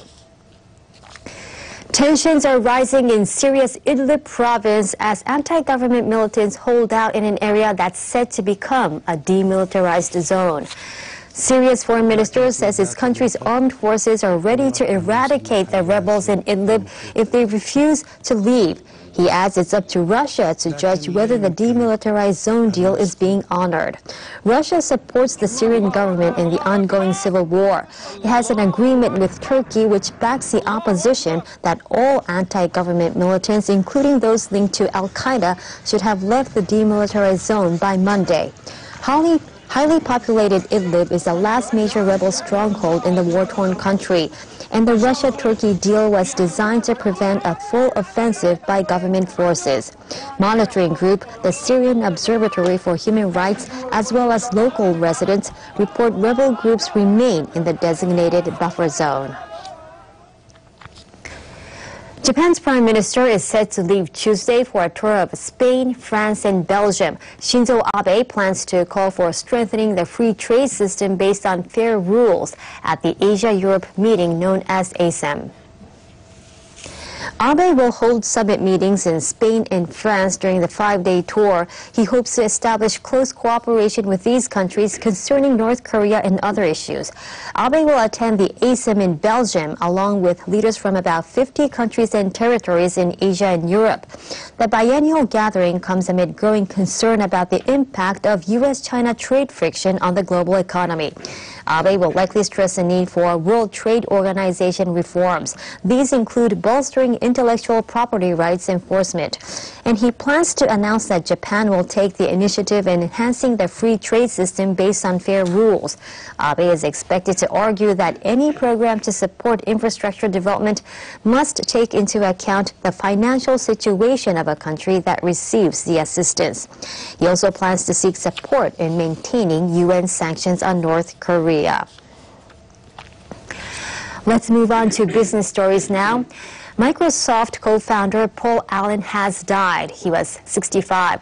Allen and his childhood friend Bill Gates created one of the world's most valuable companies. Ramin Meligard from our business desk joins us now. So tell us more, Ramin. Thank you very much indeed, Mickey. Now, Paul Allen's current firm, Vulcan, issued a statement saying he passed away in Seattle on Monday from complications of non-Hodgkin's lymphoma, a type of blood cancer. Computers and software weren't Allen's only passion.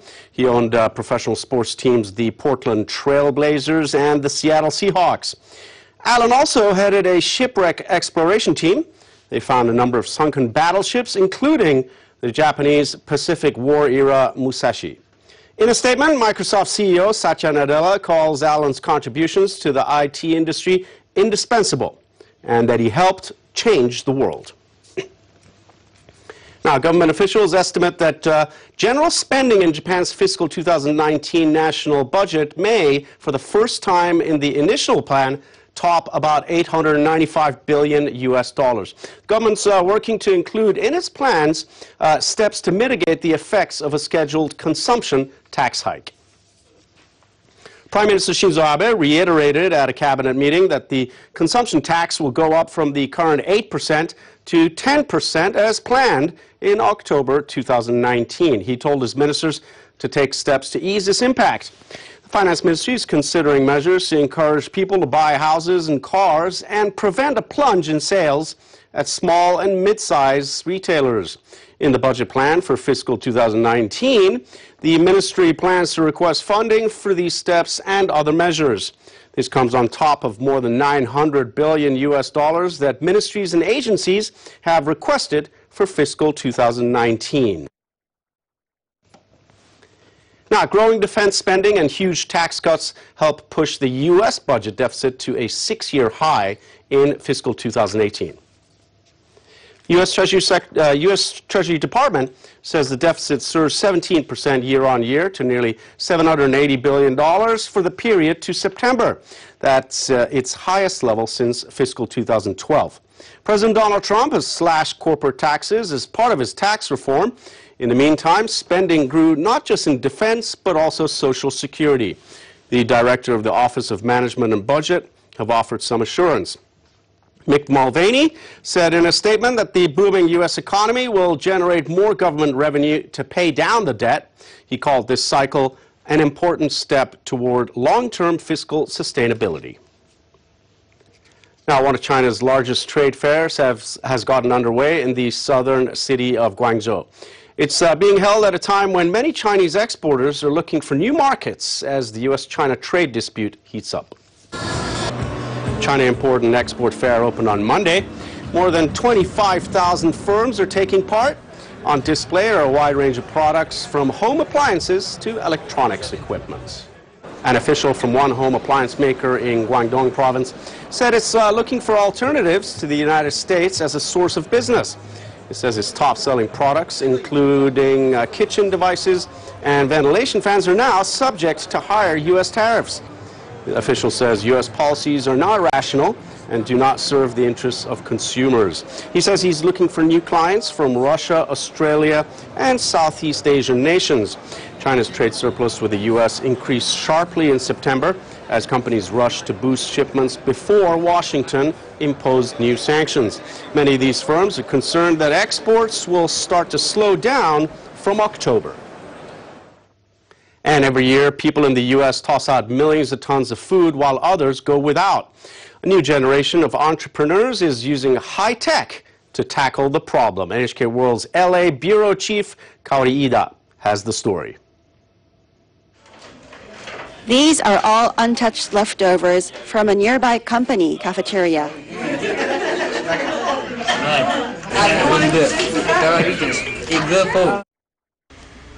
The cuisine was delivered by San Francisco startup Copia. The company collects canteen food that's bound for the bin and redistributes it to places that need it. The service is not a charity. Clients use Copia's app to report how much food they have left over. Copia then matches them with an ideal recipient. It charges a monthly collection fee ranging from $500 to $2,000. The amount depends on the number of pickups it makes. While the fee may sound like a lot, clients who use the service are eligible for tax deductions. More than 100 companies in and around San Francisco now use Copia's service. So hunger is not a scarcity problem, it's a logistics problem, and it's that very logistics problem that Copia has built technology to solve. Another big cause of food waste is spoilage during transportation. The U.S. is an expansive country, and an estimated 12% of perishable food never make it to store shelves. This is about 2 kilometers away from downtown Houston. Lettuce is being produced in these crates in a parking lot. And come on in. This company uses high-tech tools to grow leafy greens as close to consumers as possible. The vegetables get light from LED bulbs. Computers control how much they receive and also measure out water. The produce grown here can be on shelves within 15 minutes. From a food waste perspective, we are able to deliver exactly what the customer wants. So we never have anything that's actually being wasted. We can grow on demand. Businesses generate huge amounts of waste. In turn, that waste is now generating business. Kaori Ida, NHK World. That's it for business news for this hour, but let's get a check on the markets.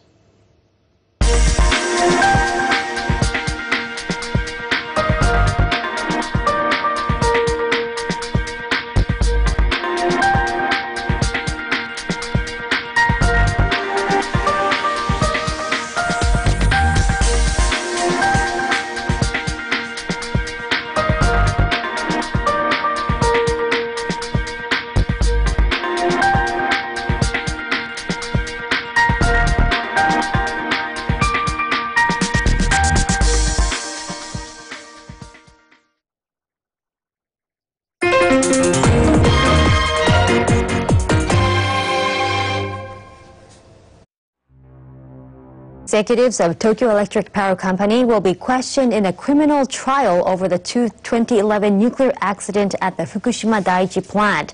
The three defendants are former TEPCO chairman Tsunehisa Katsumata, as well as former vice presidents Ichiro Takekuro and Sankae Muto. They are charged with professional negligence resulting in 44 deaths. That figure includes patients who had to leave hospitals and move to evacuation shelters. The court will begin questioning Muto on Tuesday. The key questions are whether the tsunami that hit the nuclear plant was predictable and whether the accident could have been prevented. The defendants maintained their innocence, saying they could not anticipate the accident. The trial began in June last year. There has been testimony from 21 people, including those who said the utility learned it was possible a tsunami over 50 meters high could hit the facility, but did not take measures to protect the plant. Now, works to scrap the Fukushima Daiichi has hit a snag. An equipment manufacturer says poor communication with the supplier has likely delayed a key step. An official from Toshiba Energy Systems and Solutions spoke Monday at a meeting of Japan's Nuclear Regulation Authority. The company says it ordered equipment from overseas, but the assembly work was then outsourced to another firm with skills it says are inconsistent. Tokyo Electric Power Company says it failed to properly look into whether the equipment meets its standards. Toshiba Energy Systems and Solutions provided equipment to remove spent fuel units from the cooling pool of the No. 3 reactor at the plant. TEPCO wanted to start removing the 566 fuel units this November, but a series of problems means the work will be delayed until at least early next year. The Nuclear Regulation Authority is urging TEPCO and the Toshiba Group firm to look into the cause of the problem and make sure it doesn't happen again. In Japan, technology is bringing new attention to decades-old stories from the Second World War. The hope is to connect young people to history. And as Yoshiki Iwano reports, the trend has inspired at least one man to try to preserve other artifacts from the war. This building once belonged to the now-defunct Imperial Japanese Navy. Kamikaze suicide pilots trained here during World War II. Now it's a museum. These are photos of the young pilots. Some left behind wills and various mementos. The museum has been making a special effort to attract young people.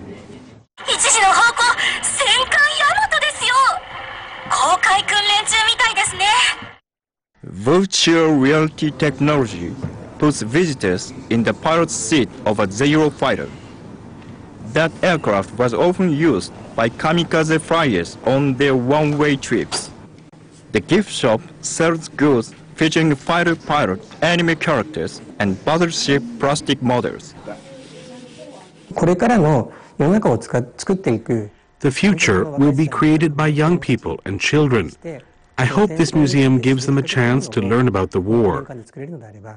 Nearly 200,000 people have visited the museum since it opened in 2013. Most are in their 30s, a lot younger than the average war museum goer. Some people have criticized the museum for fetishizing war. But this woman, the sister of a kamikaze fighter who died in a suicide attack, approves of this presentation. I won't criticize. I want young people to know about them by any means possible. Not knowing is almost as if nothing happened. Using games and animation to encourage young people to think about war. For some, it's bringing history to life. 20-year-old Kentaro Sase was moved by a video game to start thinking seriously about the war.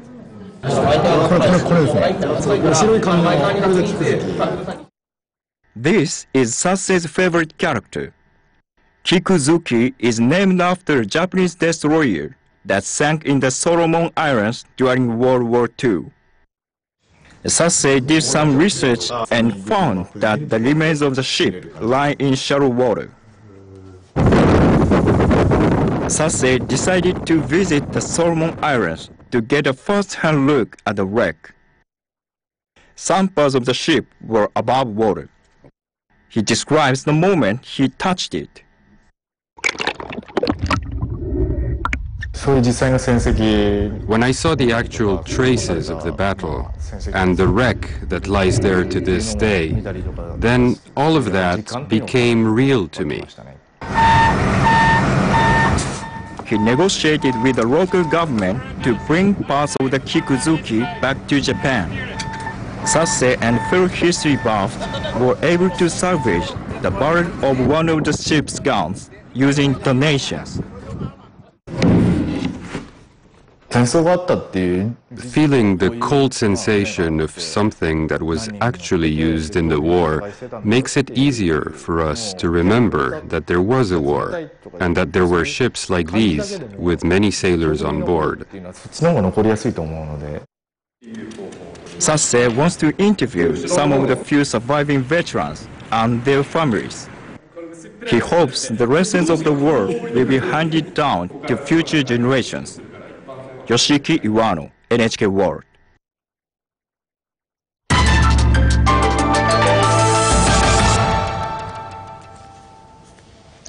Now, this year marks 160 years since Japan and France established diplomatic ties.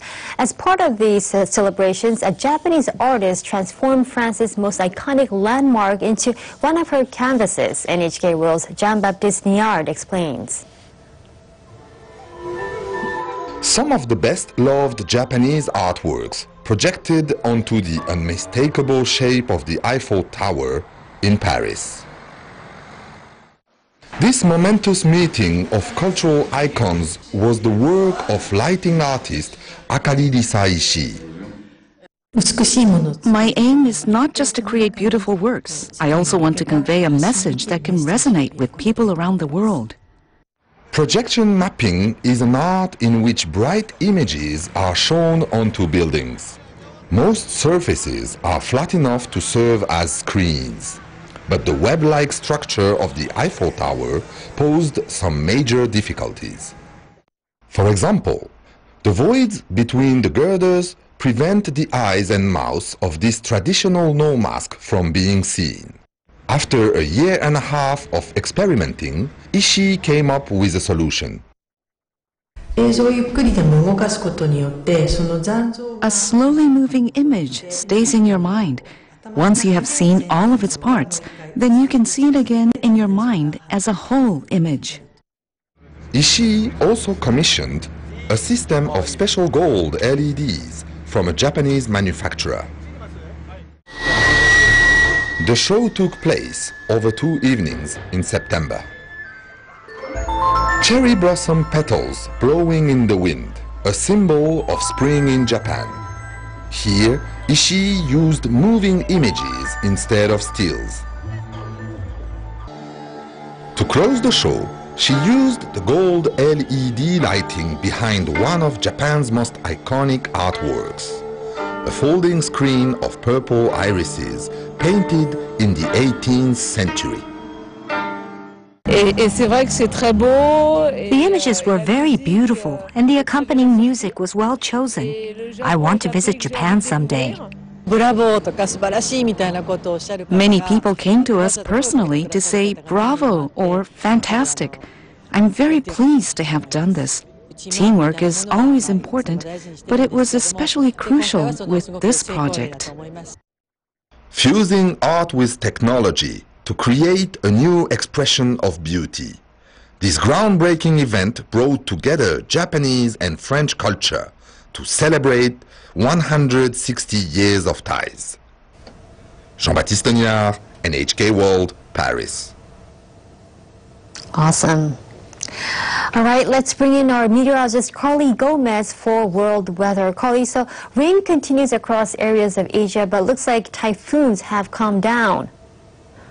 That's right. We're finally seeing a break from all those typhoons. It happened really week after week that we kept getting those typhoons across Asia and Japan, areas of China. Now, what we're going to expect is to see a little bit of a calming trend for a small while longer, at least. Tropical storm development may occur, but right now we're looking at some low pressure systems that'll begin bringing more rainfall, especially for areas of southern China into eastern China. We're looking at about 70 more millimeters of rain. Low pressure moves off of northeastern China toward Hokkaido. Long cold front extended will bring in more rainfall for Hokkaido and Tohoku, even high elevation snowfall potentially. We're looking at a small area of rainfall also beginning to move toward regions of North Korea. They could expect to see some of that rainfall from Tuesday into Wednesday. Let's take a look at Japan. A stationary front just offshore in the Pacific will create some more cloudy conditions across Tokyo, and partly sunny skies expected for the day ahead Tuesday into Wednesday. But again, we are seeing that cold front stretching across Hokkaido and northern Japan into Tohoku. Now, areas of higher elevation may again see some of that snowfall, and we will expect to see some more rainfall for the Okinawa Islands, as they've already seen quite a bit as of Monday. Now, Osaka into Fukuoka, we're looking at 23 to 24 degrees, partly sunny. Tokyo at 22, 16 degrees in Sapporo, a lot cooler to the north, as they're seeing about a 5-degree temperature drop. Now, for North America, low pressure system moves off into eastern Canada, but it's the associated cold front that'll begin affecting eastern portions of the U.S. But right now, that tropical storm, that is the biggest threat right now. Terra moving off of areas near Mexico and moving offshore, as that tropical storm will eventually become more or less just a low pressure system as it continues its track off into the Pacific. Northwest movement 4 kilometers per hour, wind speeds at 95. Now, Hurricane Michael left, but we're now seeing a lot of that rainfall still associated with that cold front that'll begin stretching over into Florida and much of the eastern seaboard. More rainfall on the way there. Behind the cold front, we are seeing some high pressure, and high pressure usually brings in plenty of sunshine, but it's also bringing in a lot colder temperatures now that we don't have any of that cloud coverage to at least keep them insulated. We'll look at some freeze warnings in effect across regions near Ohio into Iowa, Illinois, all the way down into northern Oklahoma, as those freeze warnings go into effect Monday night into Tuesday, and potentially bringing some snowfall even for some areas. Now, we'll look at a little bit of moisture here for Arizona into New Mexico, and could even see some areas of freezing rain for New Mexico and even potentially high elevation snowfall into Arizona. Now, across the western U.S. into California, very warm temperatures continue, and we're looking at Santa Ana winds that could bring in some critical fire danger. Now, for Europe, low pressure system will begin moving across Iceland, but it's the cold front also that's extending into the U.K., bringing strong winds, heavy rainfall, and then also continue its track toward the Scandinavian peninsula by the midweek. A low pressure system, which was formerly Leslie, has brought in very severe flooding for southern France, as they're dealing with 300 millimeters in a very short amount of time Sunday into Monday. And low pressure system, formerly Hurricane Michael, will begin approaching the Iberian Peninsula with more rainfall into northeastern Spain, about 30 to 40 millimeters. But high pressure from central to eastern Europe into western Russia is still causing some more sunshine, beautiful weather conditions, but we will see some temperatures rising above average. 23 degrees in Paris. We're looking at 23 in Rome, 21 Warsaw, 23 degrees in Athens. And that's your weather for now. Have a great day.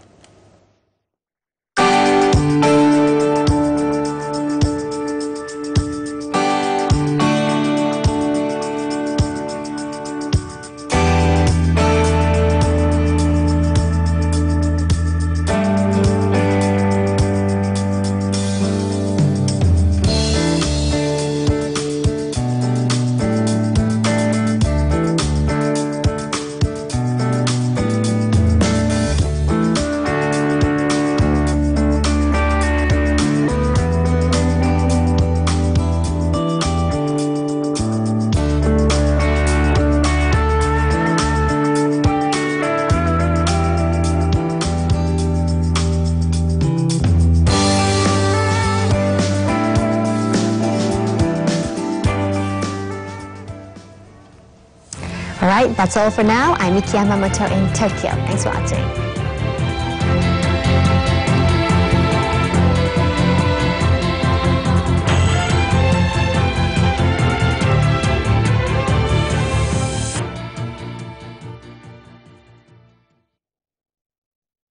Choice of the day. Journeys in Japan. The Lost Pirates of the Seto Inland Sea.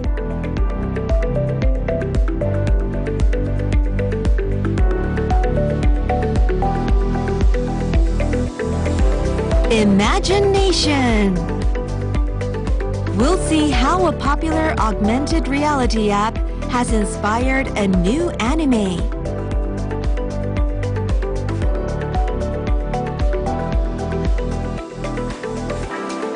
Japanology Plus. School Sports Days.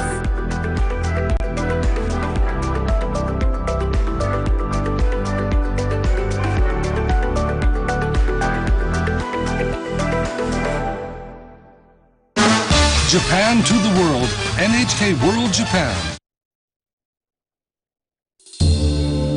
An ancient road where different people and cultures have crossed paths for thousands of years. We head along this old road from Kyoto to eastern Hyogo.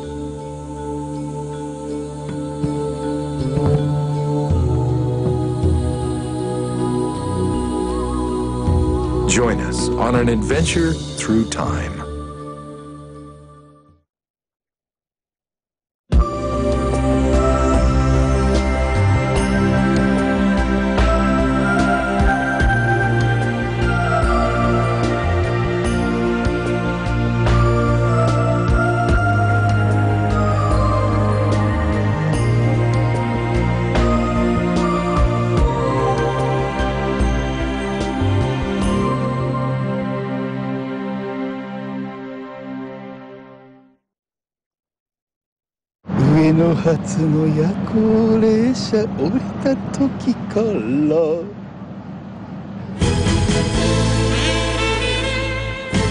This is the Tsugaru Strait in midwinter. Day in and day out, a ferry travels between Aomori and Hakodate, Hokkaido. At the end of the year, crowds of people ride this ferry to return to their hometowns. こういう景色なんだと思って演歌の世界に入ったみたい。春までの何っちゅうからさ。どうなんね。 We ride the ferry to the north and back.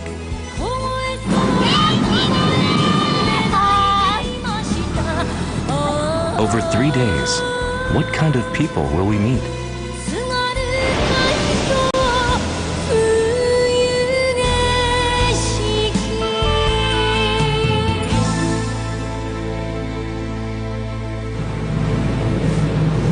We arrive at the ferry terminal in Aomori port.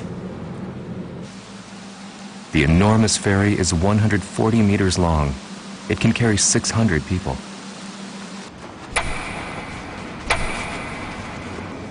We begin filming on the morning of December 30th. It's the peak of the homecoming rush.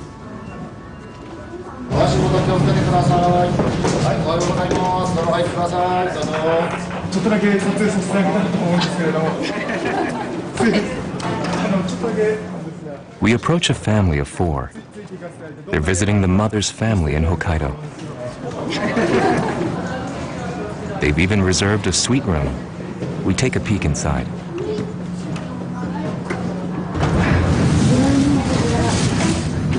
This suite costs 6,000 yen per person, about $56.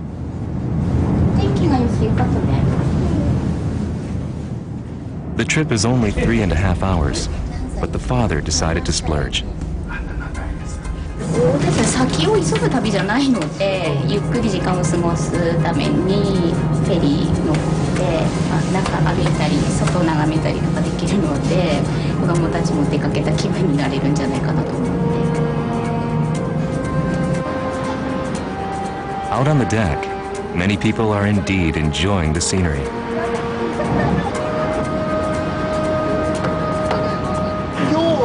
ご旅行とかですか？旅行。ほら娘の旦那とかが一緒に行きましょうって誘ってくれたの。だから30年ぶり？船に乗るのがもう36年ぶり。36年前はなんでフェリー乗られたんですか？新婚旅行。新婚旅行。10年よ。After 36 years, they're excited by the change of scenery. 待合室も寒くて寒くて、ここもうホテルみたいな入り口でしょ。エスカレーターすごいじゃん。ねえ、そういうの経験なかったから、とにかくこう。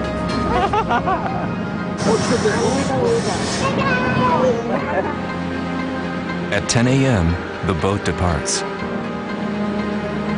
The 120-kilometer trip to Hakodate begins.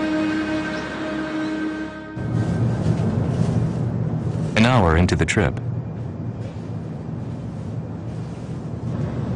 inside the ferry, everyone is relaxing. A man is focused intently on writing. New Year's cards? 去年も同じことやってたんで、ここでギリにならないとやらなくて。今から出して間に合いますかね。絶対間に合わないから。今日20、あ、30ですね。30。間に合わない。間に合わないけどまあ。He teaches at an Aomori university. His parents live in Hakodate, but he only visits once a year. やっぱ海があるから遠く感じちゃうんですよね。1時間ぐらいだったら陸路だったらね、すぐピッて行けると思いますけどね。いや近い、いやすぐ本当見える距離なのになかなか帰れないというか。To people from the north, crossing Tsugaru Strait takes consideration.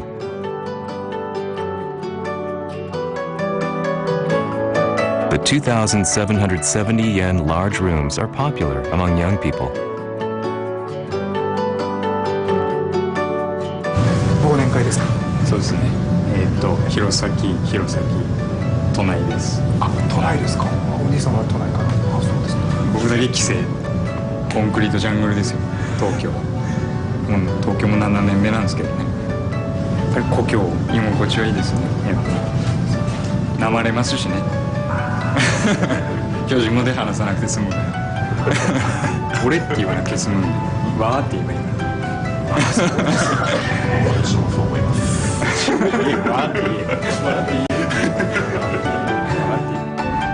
This family is returning to Hokkaido with their beloved dog.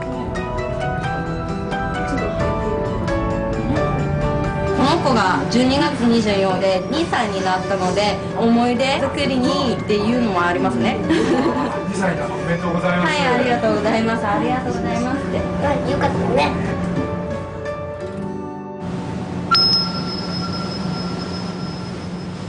3 hours after departure.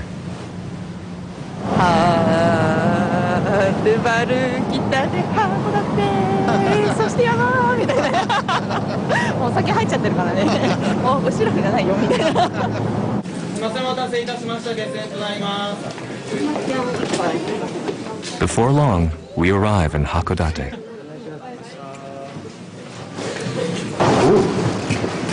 お、すげえ。全然変わっちゃってるよ。変わっちゃってます。もう何が何だか分かんないんだ。でも楽しい楽しい。バイバイ。バイバイ。ありがとうございました。バイバイ。 They leave the boat with excitement.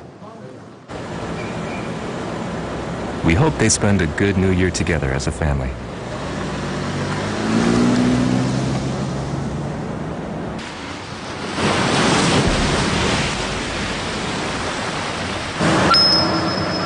Four hours after arriving in Hakodate,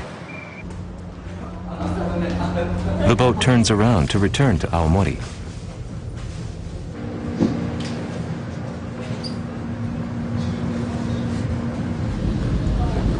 We spot a woman working intently on a computer.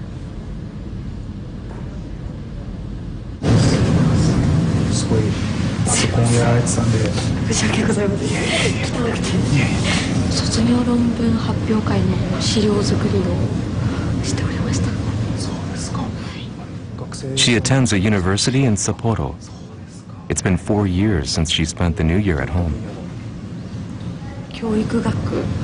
She's writing her thesis during travel in order to enjoy time with family. 一一人で過ごす年末年始がすごく寂しかったので、もう家族と一緒なだけですごく幸せだなと気づかされたので、もうただ一緒にご飯を食べてテレビを見る、それだけでいいかなと思ってます。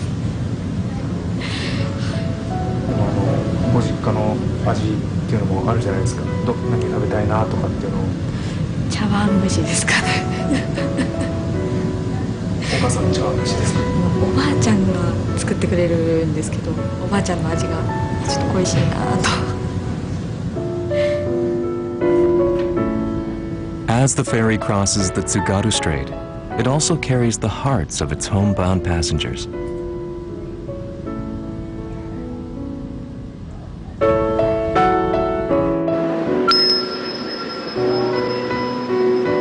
Even as night falls, the ferry keeps running.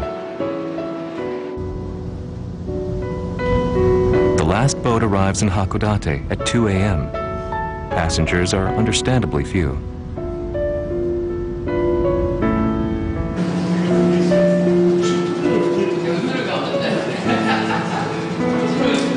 A lively pair.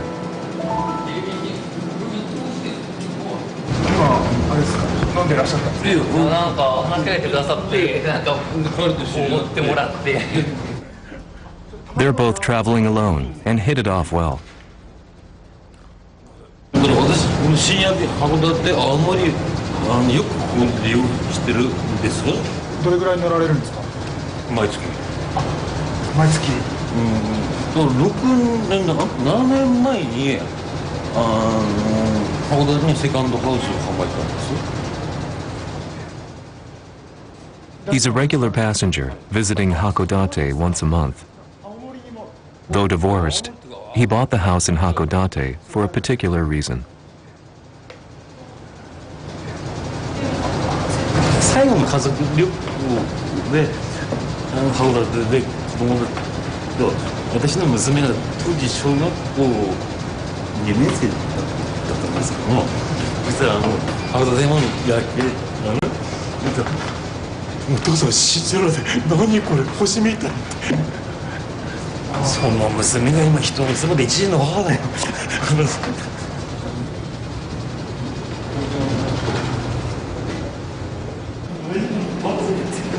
Beyond the strait are memories of the past.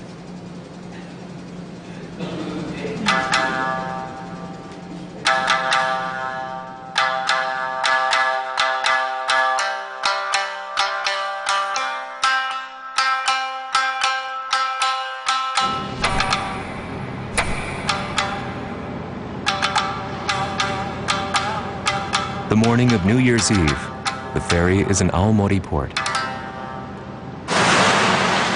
Large trucks rush onto the ferry. Shipments to Hokkaido travel by boat. いちご積んでる。いちごちょびっと積んでる。いちご。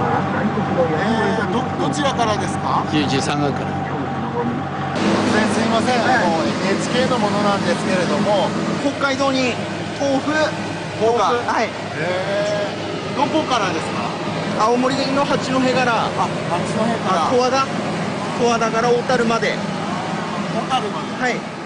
This 25-year-old is carrying Aomori products. He fulfilled his dream of becoming a truck driver 5 years ago. 親父トラックの運転手で、ちっちゃい頃から運転手になりたくて、とりあえずでかいもの、でかいのに乗れるっていうのがかっこいいなと思って。ご実家にはお父さんとお母さんがいらっしゃる。そう、親父今年の夏亡くなってまって、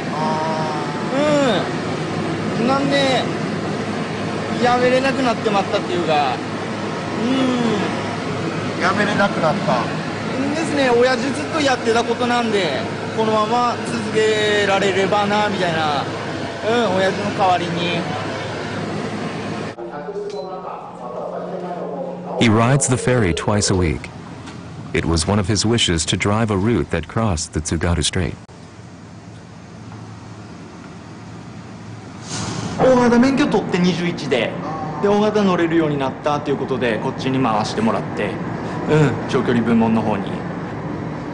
トラックも大きくなってでフェリー乗って一人で北海道行くっていうのでだんだんステップアップしてるなっていうのも思いましたしずっと続けていければなって。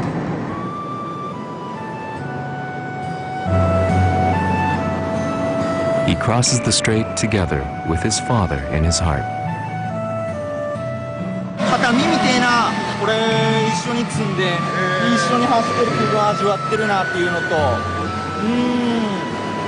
不意にこう撫でるっていうか、こう変えた瞬間こうさってやってきたりとか触れるようにはしてますねなんか。あ、そうなんですね。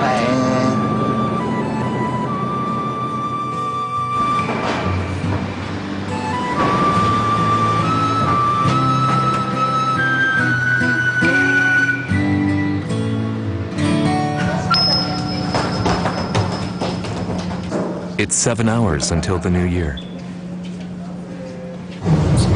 うどんですか？はい、うどんです。そばじゃなくてうどんなんですか？こっちにうどんだけ。そばなかったですか？はい、なかったです。そうですか。A man sits alone in the vending machine corner. We strike up a chat. NHK なんですけど。仕事が東京なんで、それで今こっちには里帰りで、まあ早いんですけど、それで帰るみたいな感じ。まあ北海道仕事ないんで結局年中あるのが結局向こう2年ぐらいぶり。Not waiting for the new year, he's returning to work in Tokyo. He hadn't seen his wife and high school son in 2 years. 高校2年生かな。どんな話されました？まあたわいもない話です。そんな言えるような話はしてない。ごく一般的な、まあ息子がどうのこうのとかいろいろ。ただ顔面と向かって話してるだけで。まあ懐かしさとかそういうのはありますけどね。やっぱり普段ずっと一人なんで、まあ家族っていいもんです。He spent 4 days with his family. Though reluctant to leave, as he rides the ferry, his thoughts are on the year ahead. もっと子供にもいろいろやってあげたいかなと思ってます。まあなんせ全然離れて何もできてないんで、あとこれから卒業したら専門学校とか行きたいって言ってるんで、そういうのもやっぱりちょっと貯めとかないと。ちなみに荷物はお土産とかなんか？あ、別にないです。一切ないです。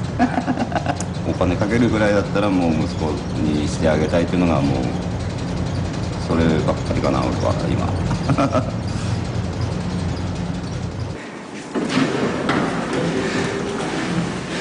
The man will ring in the new year on a bus to Tokyo.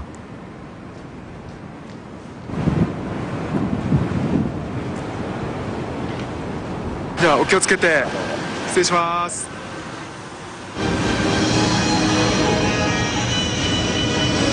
At 10:30 p.m., the last ferry of the year departs from Aomori.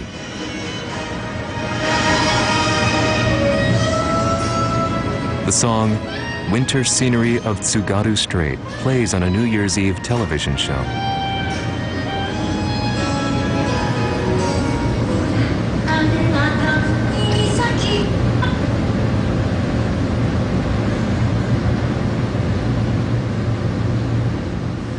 Unfortunately, the connection cuts out. ちょうどいいとこだったのにね。びっくりしましたね。一言で言えばびっくりしますよ。マジかよって思いましたね。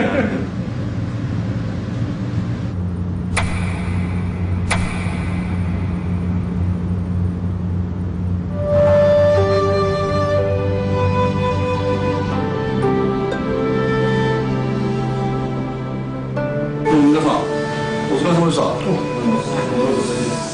年もよろしくお願いします。A New Year's party is held at 2:30 a.m. after the last trip.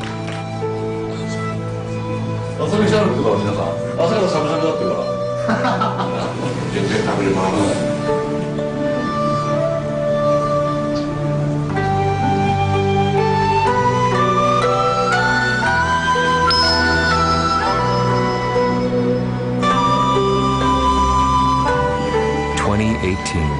New Year's Day. Crowds of people board the ferry. The new year is unfortunately rainy. But people still gaze at the scenery from the deck.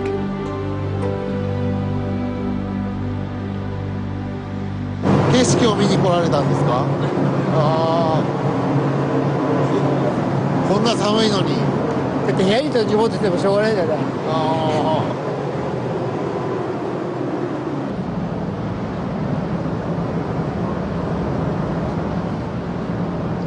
埼玉。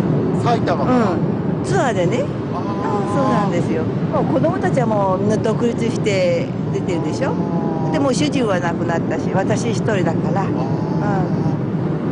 あ、こういう景色なんだと思って見てる。演歌の世界に入ったみたい。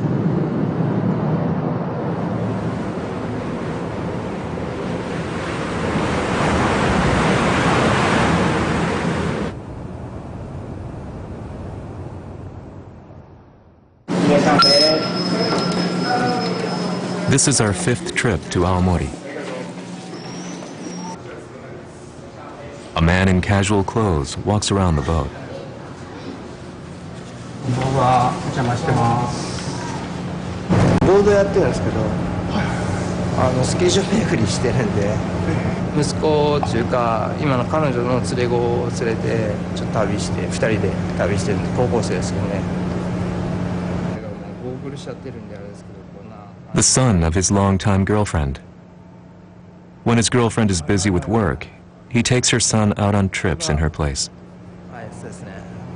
今回は美味しいもの食べたいっていうことで、函館でちょっと回転寿司探して行って、で食べたいもの頼んで、で2人でこう1貫ずつ分け合ってね、食べてね、あ、美味しいね美味しいねっつって。あれですか、将来的には彼女さんとご一緒になることがなる予定っていうか、まあね、つもりではいますけどね。ありがとうございます。こちらこそありがとうございました。With each trip they take, they grow closer together.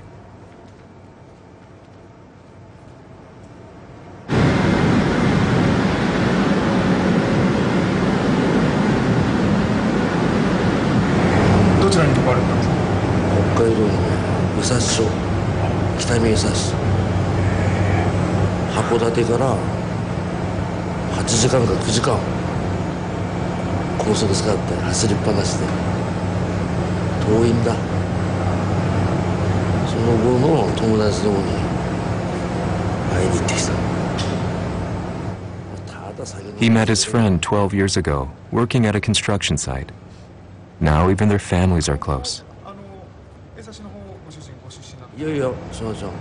His friend has fallen ill, so he rushed to see him.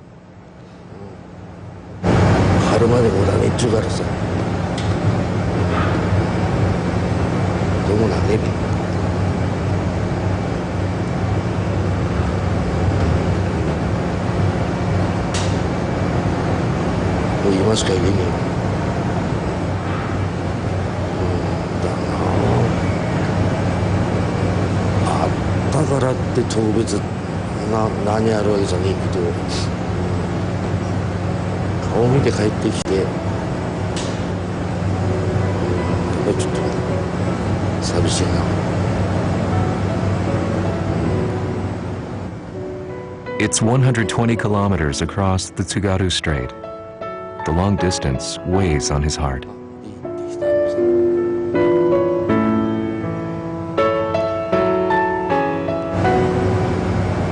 また行けそうですかね。生きてりゃね。友達が生きたらいいです。 「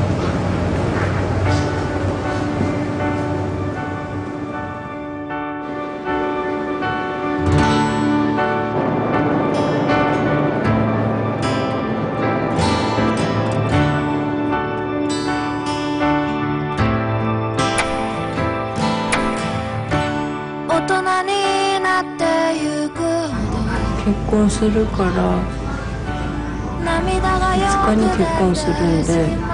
結婚されるんですか？あ、そうですか。おめでとうございます。ありがとうございます。で、彼女に惹かれてっていうところ。そうですね。それしかないと思ってる。嬉しいです。それでも寂しいのも知ってるから暖かい場所へ行こう。川のせせらぎが聞こえる。家を借りて耳を澄まし、その静けさ歌は水に溶けてゆき、そこだけ見ついる。幸せを守るのではなく分けてあげる。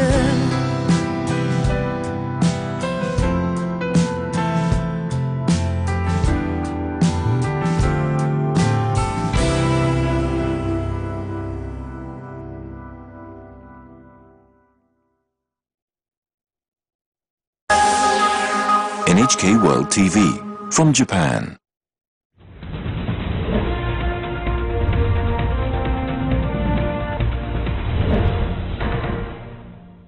Know the latest news and information here and abroad. In Aguila, Balita, track the latest happenings in the provinces in Aguila Provincia. Be aware of important events in Asia, in ASEAN in focus, and be updated in the biggest news around the world in Eagle News International.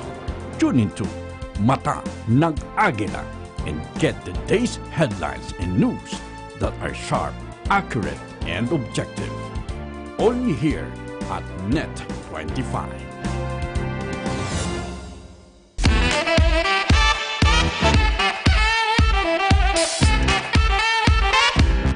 Hi guys, I'm Ariel. And I'm Kenneth.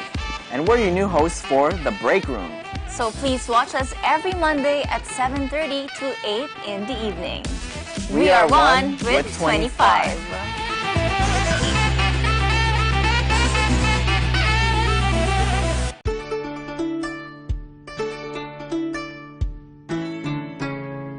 There are vulnerabilities for women and children which we really want to look after because they're such they're an equal component of society.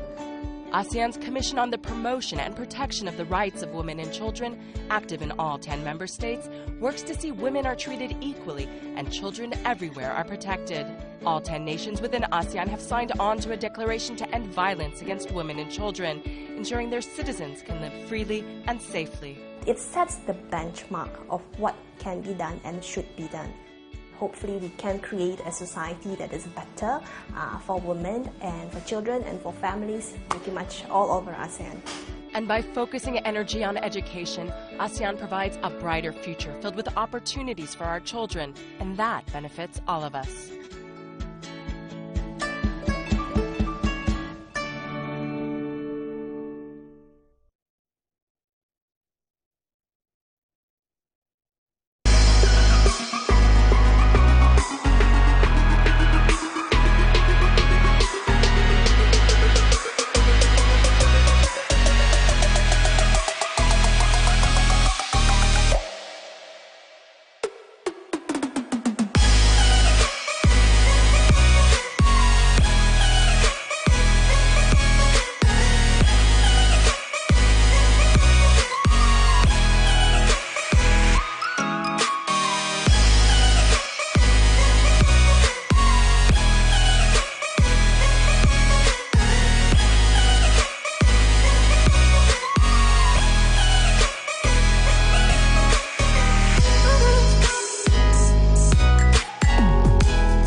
Kung ang inyong lugar naman ay isinailalim sa Tropical Cyclone Warning Signal number 1, ang lalawigang ito ay makakaranas ng mabilis na hangin na 30 hanggang 60 km per hour, dala ng bagyo na mararanasan sa loob ng 36 na oras. May dala rin pabugso-bugsong pag-ulan. Maaaring umiksi ang pagitan ng bugso ng hangin depende sa lapit ng bagyo. Narito ang epekto ng hangin. Mababali ang sanga ng maliliit na puno. Maaaring mabali o tuluyang mahugot ang ilang puno ng saging. Maaaring matanggalan ng bubong ang ilang bahay na di gawa sa matibay na materyales. Mababaw o halos walang pagkasirang magaganap sa apektadong lugar. Malaking pinsala ang maaaring mata mo ng palay na nagsisimula pa lamang umusubong. Mga paalala, kapag lumikas at kumilos papalapit ang bagyo, maaaring itaas ang warning signal. Pinapayuhan ang lahat na makinig sa pinakahuling ulat panahon mula sa Pag-asa kada 6 na oras. Maaaring isagawa ang pang-araw-araw ng mga trabaho at gawain maliban na lamang kung bumaha. Inilalagay sa alert status ang Disaster Preparedness Units. Ibig sabihin, itinaas na ang pagka-alerto ng mga pangkat na tutugon sa epekto ng bagyo. Mga dapat gawin. Kung nasira ang bahay ay agad na ayusin. Maglinis ng drainage system. Mag-ani ng mga pwede pang maaning pananim. Konsultahin ang mga weather bulletin mula sa Pag-asa na inilalabas tuwing ika-6 na oras.